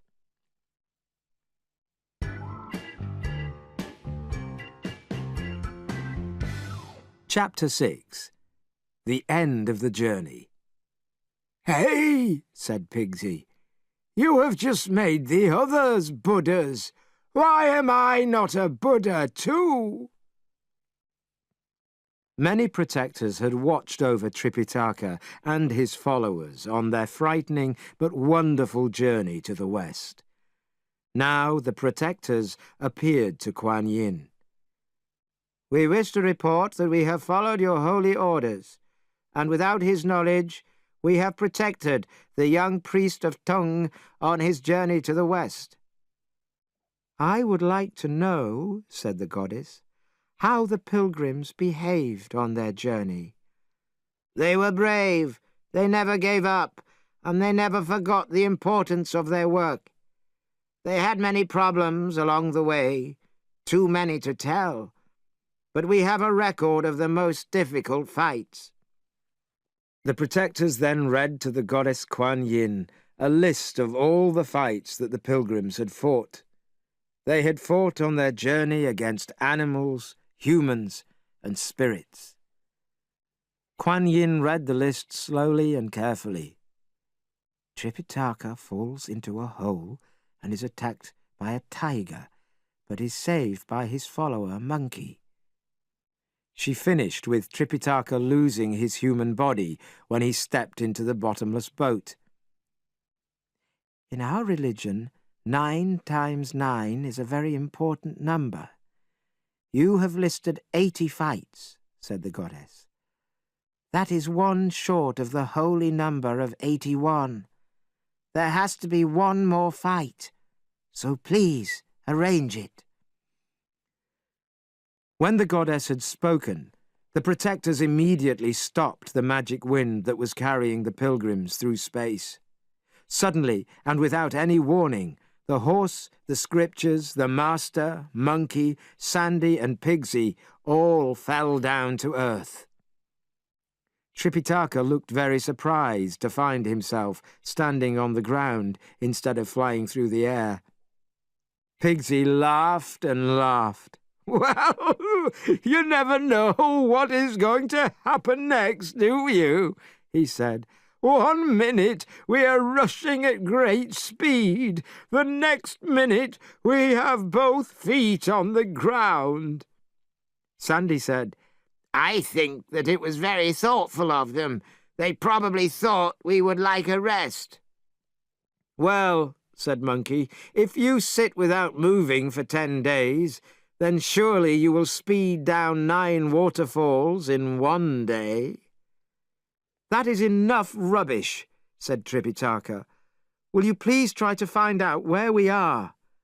I know, said Sandy, looking around. Listen to that sound of water. "It makes Sandy feel at home," said Monkey. "It must be," Pigsy started to say, but Sandy interrupted him. It is the river that leads to heaven, and this is the western river bank, Sandy said. "I recognize it now," said Tripitaka. "On the other side is Mr. Chen's farm, where you saved the boy and the girl from the great king. They were very grateful to us and wanted to build a boat for us. In the end, the turtle carried us across. I remember that on this side there are no houses at all. How are we going to manage this time?" "A trick like this from humans is to be expected," said Pigsy, "but not from Buddha's own followers. Buddha told them to take us straight back to China. What do they mean by dropping us in the middle of the journey? They have left us in a difficult situation." I do not know what you two are complaining about, said Sandy. The master is not a common mortal now. We saw his earthly body go past down the Cloud River. He will not sink into the water this time. With all three of us to help him, he will surely be able to get across. Monkey smiled to himself. "It is not going to be as easy as that," he said. Why did Monkey say that it was not going to be easy? They had enough magic power to cross 1,000 rivers. But Monkey knew that the number 9 times 9 had not yet been reached. He knew that Buddha expected one more fight. They walked along slowly, wondering what to do. Suddenly they heard a voice saying, Priest of Tongue! Priest of Tongue! Come over here! As there was nobody on land and no boat on the river, they were very surprised. But suddenly a large white head appeared in the water. Well, called the turtle, I have been waiting for you all this time. We are very glad to meet you, said Monkey. Come a little closer. Once again, the turtle came out of the river. Monkey led the white horse and then the pilgrims, carrying their luggage, onto its back. Pigsy sat behind its tail, Tripitaka stood on one side of its head and Sandy on the other. Monkey stood with one foot on its neck and the other on its head. Monkey cried, Time to go, old turtle. Go gently. And the turtle swam easily through the endless waters until evening came. But when they were nearly at the far side, the turtle suddenly asked Tripitaka an important question. When I took you across last time, I asked you to find out from Buddha how long I have to wait before I become a human. Did you remember to ask Buddha? Unfortunately, Tripitaka had been so busy with his own problems, losing his mortal body, going up the mountain, meeting Buddha and all his followers, taking the scriptures, that he had had no time to think of anything else. Tripitaka did not want to tell a lie, but he did not know what to say. When no answer came, the turtle knew that he had not asked. It was very annoyed. The turtle did not think it had asked for much, and it was true, it had not. You have broken your promise, said the turtle. Without another word, it dived deep down into the water, leaving the 4 pilgrims, the horse, and the Holy Scriptures in the river. But there was some good fortune in their misfortune. First, Tripitaka was now immortal and could not die under water. Second, the white horse was really a dragon and could swim very well. Third, Pigsy and Sandy were both perfectly happy in the water. Monkey, of course, just leapt into the air and helped his master back to the land. But the scriptures and all the luggage were wet, and as they climbed to the river bank, a great wind began to blow. The sky grew black, and lightning lit up the sky. Tripitaka held the scriptures close to him, while Sandy held the luggage, and Pigsy held the white horse. Monkey knew that this storm was caused by demons who were trying to steal the scriptures. The demons attacked all through the night, stopping only when the sun began to come up. And although nobody could see them, Monkey hit out with his cudgel at them, holding it in both hands, and hitting first to the right and then to the left. Tripitaka, who was already wet from the storm, was left shaking with fear. "Monkey," he asked in a shocked voice, "what does all this mean?" "It is jealousy," answered Monkey. "The success of our journey has put jealousy in the heart of every demon in heaven and on earth, because our power is almost as great as theirs now. It is good that you kept the scriptures close to you. That and my cudgel saved us from losing the holy words." Tripitaka then understood, and he thanked Monkey for his protection. When the sun was hotter, they dried their clothes and the scriptures on a rock. Even today, this rock is called the rock where the scriptures were dried. They also dried their shoes and clothes. When they had almost finished, some workers came past. They said, "Are you not the gentleman who crossed the river to fetch the scriptures from India?" "That is right," said Pigsy. "How do you recognize us?" "We are from Mr. Chen's farm," they answered. "How far is it from here?" Pigsy asked. "If you went about 20 kilometers south from here, you would come to it," they answered. "Let's take the scriptures and dry them at the farm," said Pigsy. "If we go there, we can sit down comfortably and get something to eat." "I'm not going," said Tripitaka. "We can dry the scriptures very well here." But then Mr. Chen himself appeared. "I see that you have got the scriptures," he said happily. "Please come home with me." "Wait until our scriptures are dry," said Monkey. "Then we will go home with you." "I see that your clothes are wet too. What has happened to you?" asked Mr. Chen. Tripitaka explained about the white turtle. When he finished, Mr. Chen again asked them to follow him home. In the end, Tripitaka accepted the kind offer. But when they were collecting the scriptures, some of the paper stuck to the rock, and part of the last sheet of paper was lost. That is why it is incomplete today, and still today you can find some writing on the rock where the scriptures were dried. Tripitaka was very upset. "We were not careful enough," he said sadly. "Don't get yourself so upset," said Monkey. "These scriptures are now as they are supposed to be. Heaven and earth are not more complete. The missing part is a secret, and it is not meant to be read by others. You were as careful as you needed to be. You did nothing wrong." Back at the farm, they were welcomed by everybody there, young and old, and given all the best wine and food. As a Buddha, though, Tripitaka had lost his taste for earthly food, and Monkey wanted only fruit. Sandy ate very little, and even Pigsy ate less than he had before. "I do not know why I cannot eat more," he said sadly.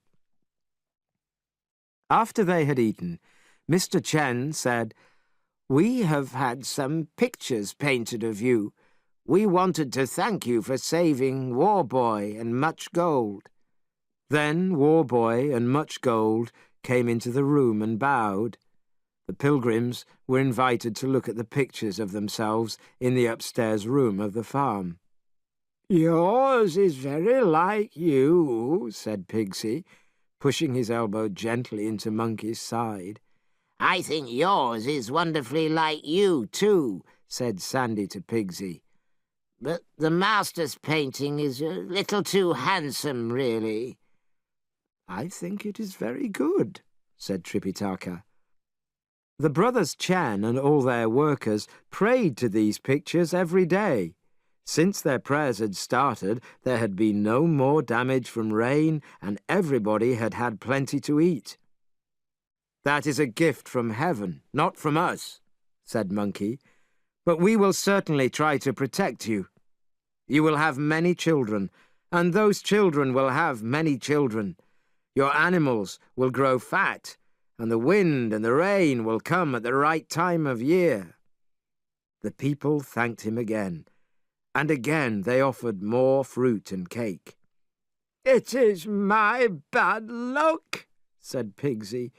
"I used to be able to eat a lot, but in those days no one pushed food on me. Now I eat very little, and everybody wants to see me eat more." Because he did not want to insult the Chen family, Pigsy managed to eat 8 or 9 dishes of vegetables and 20 or 30 cakes. It was now late at night. Tripitaka watched the scriptures, but he felt nervous. "I think we should leave," he told Monkey. "If we stay here too long, people will try to get our secrets from us." "I agree with you," said Monkey. "We had better go quietly while everyone is still asleep." Pigsy was not a fool now. Sandy and the horse clearly saw the need to go too. And as the pilgrims left the farm, a sweet-smelling wind took them up and away on a cloud. In the morning, the villagers came again with offers of fruit and other special food. It was a terrible surprise when they found that the pilgrims had disappeared. They looked everywhere for them, but after a few hours they gave up hope. "Why have you taken our living Buddha away?" they cried to the God of continuing days. Since that time, 4 times a year, the villagers have performed a special dance in front of the pictures of the Master and his followers. The farm has been turned into a temple, and at every hour of every day there are people praying on their knees there. Some pray for better health, some pray for protection on a journey, and others pray for their children's future. Less than a day after they left Chen's farm, the pilgrims could see in the distance the towers of Chang'an. It was 13 years and 9 months since Tripitaka had departed. The emperor had ordered a high tower to be built outside the western gates, and had named it the Scripture Lookout Tower. And now, looking out, he suddenly saw the whole western sky fill with a magic light. A minute later, he noticed a sweet smell in the wind. The protectors went with the pilgrims as far as the gates of the city. "We prefer to wait here for you," they said to Tripitaka. "The people around here are very tricky. We do not want them to know that we are here, and there is no need for your followers to go with you. But you, Master, had better go at once and give the Emperor the scriptures. We will wait for you here, and then we will all go back and report to Buddha's holy mountain." "That sounds fine," said Monkey. "But how can the Master carry the scriptures? And who is going to lead his horse? We had better go with him." Kuan Yin promised Buddha that the whole journey would take only 8 days. If you all go, Pigsy will be looking around for food, and you will lose time," said one of the protectors. "How can you be so rude?" cried Pigsy. Why should I waste time here? I am as anxious as anyone to get back to Buddha's holy mountain. The Master has become a Buddha, and I intend to become a Buddha too. You wait here. When we have given the Emperor the scriptures, I will go back with you and will get my reward." Then, with Pigsy carrying the luggage, Sandy leading the horse, and Monkey at Tripitaka's side, they stopped in front of the tower. The Emperor and his ministers came down to meet them. "So my dear brother has come at last," the Emperor cried, giving him a horse to ride into the city.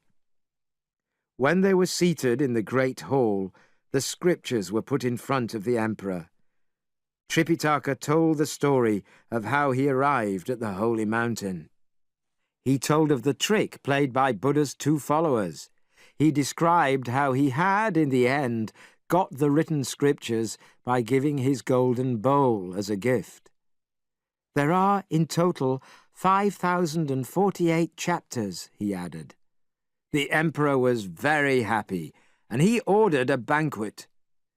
Suddenly, he noticed the 3 pilgrims, who were sitting at the far end of the hall. He thought they looked unusual. "I suppose these gentlemen are foreigners," said the Emperor. "My oldest follower, named Monkey," said Tripitaka, "came from the cave of the water curtain on the mountain of flowers and fruit. 500 years ago, he made trouble in heaven, and Buddha sent him to a stone prison under a mountain. But he became a holy man with the help of the goddess Kuan Yin. I was able to free him and take him with me as my follower. He protected me on the journey to India, and he helped me to get the scriptures. Without him, I would not be here now. My second follower, Pigsy, came from the Cloud Ladder Cave and was at the farm of Mr. Cow when I found him. He has carried the luggage all through our travels, and he was very helpful when we had to get across rivers. My third follower, Sandy, came from the River of Sands. He too was brought to me by the goddess Kuan Yin, and our horse is not the one that you gave to me." "Really?" said the Emperor. "It looks the same to me. Why did you change horses?" "Actually," said Tripitaka, "my first horse was eaten by this one. But Monkey went to Kuan Yin, and the goddess explained that this horse was really a son of the Dragon King of the Western Ocean. He got into some trouble, but he took me to the west, and so his life was saved. He has carried me well over the most difficult hills and mountains. On the way there, I rode on its back. On the way home, it carried the scriptures. As you can imagine, we are all very grateful to him." "You have been served well. Tell me," said the Emperor, "how far is it to India?" "I only know that the summer turned to winter 14 times. There was no day when we did not ride over hills or mountains. Often we rode through large forests or crossed great rivers, and we passed through too many countries to count." When the banquet was ready, the Emperor asked, "Do your followers know how to behave at an emperor's banquet?" "I am afraid that they do not," said Tripitaka. "They have spent their time mostly in rough country conditions." "Don't worry," said the Emperor. "I will not blame them.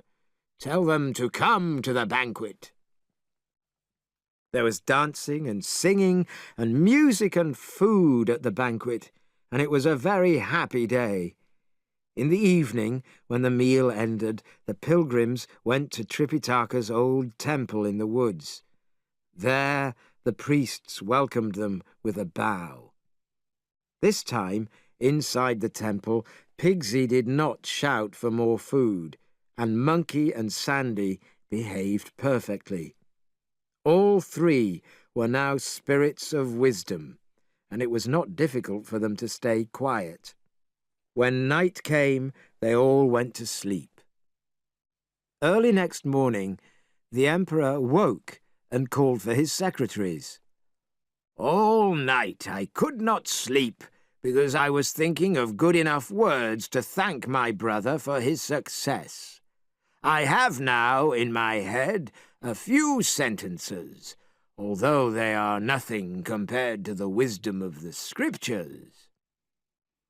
He asked the secretaries to write down his words, which later became known to all as the Introduction to Buddha's Holy Teachings.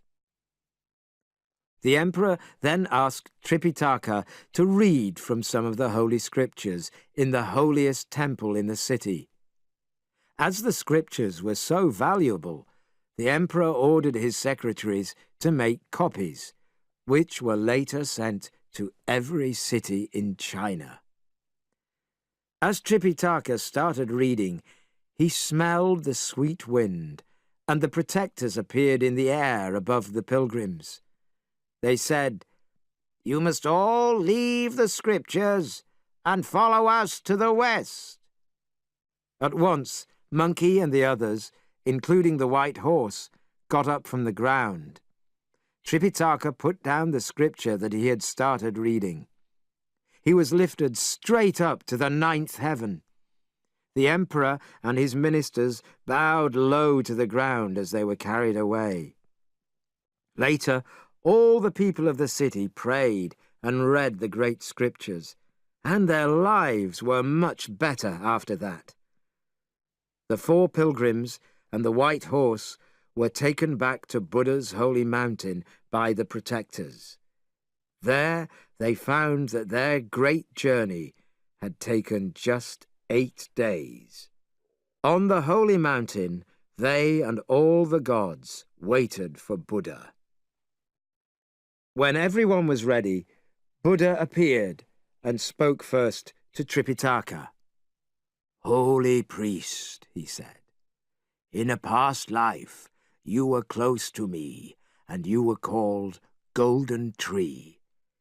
But because you did not obey my teaching, you had to start life again in the East. Now you have obeyed me so well that I am making you a Buddha. Your title will be Buddha of Ability. Monkey, because you made trouble in heaven, you were put under the mountain of metal, wood, water, fire, and earth. Fortunately, when your time there was finished, you turned your heart to religion, to the fight against wrongdoing and the fight for good. On your recent journey, you have done so well that I am making you a Buddha. You will be the Buddha of success in difficult times. Pigsy, you were a soldier of the water armies of heaven, but at a banquet you drank too much and insulted a goddess, and for this you were born again in the human world, looking very much like an animal. When you were living at the Cloud Ladder Cave, you found religion and offered your protection to Tripitaka on his journey. You are still greedy, but because you carried the luggage all the way, I am now making you the keeper of the holy temple." "Hey," said Pigsy, "you have just made the others Buddhas. Why am I not a Buddha too?" "Because," answered Buddha, "your conversation and appearance are still not fine enough, and you still eat too much. But I have so many followers in the world that you will get plenty to eat in your new job. You will have nothing to complain about." Pigsy knew that he had to accept his new job. He did not say another word. "Sandy, you were a great spirit, but at a banquet you broke a dish of great value, and you were sent to the human world. There you lived in the river of sands, and you hungrily ate people. But after that, you found religion. You promised to protect and help Tripitaka, and you did. Because of this, I am lifting you high among us and giving you the title of Golden-Bodied Soldier. Sandy bowed. Happily, he accepted his new title. Then Buddha turned to the white horse. You, he said, were a child of the Dragon King of the Western Ocean, but you disobeyed your father and were guilty of bad behavior. Fortunately, you found religion, because you carried Tripitaka to the west and the holy scriptures on the return journey. You too must have your reward. From this day, you will be one of the 8 heavenly dragons. The white horse made a sign to show how grateful it was. It was led to the back of the holy mountain, where there was a pool of magic dragons, and it was pushed into the pool. After a short time, it began to change shape, and its coat began to change to a golden color. Its 4 feet rested on the clouds, and then it flew up out of the pool. It was now changed from a horse to a magic dragon. "Master," said Monkey to Tripitaka, "I am now a Buddha like you. I should not have to wear a cap so that you can control me."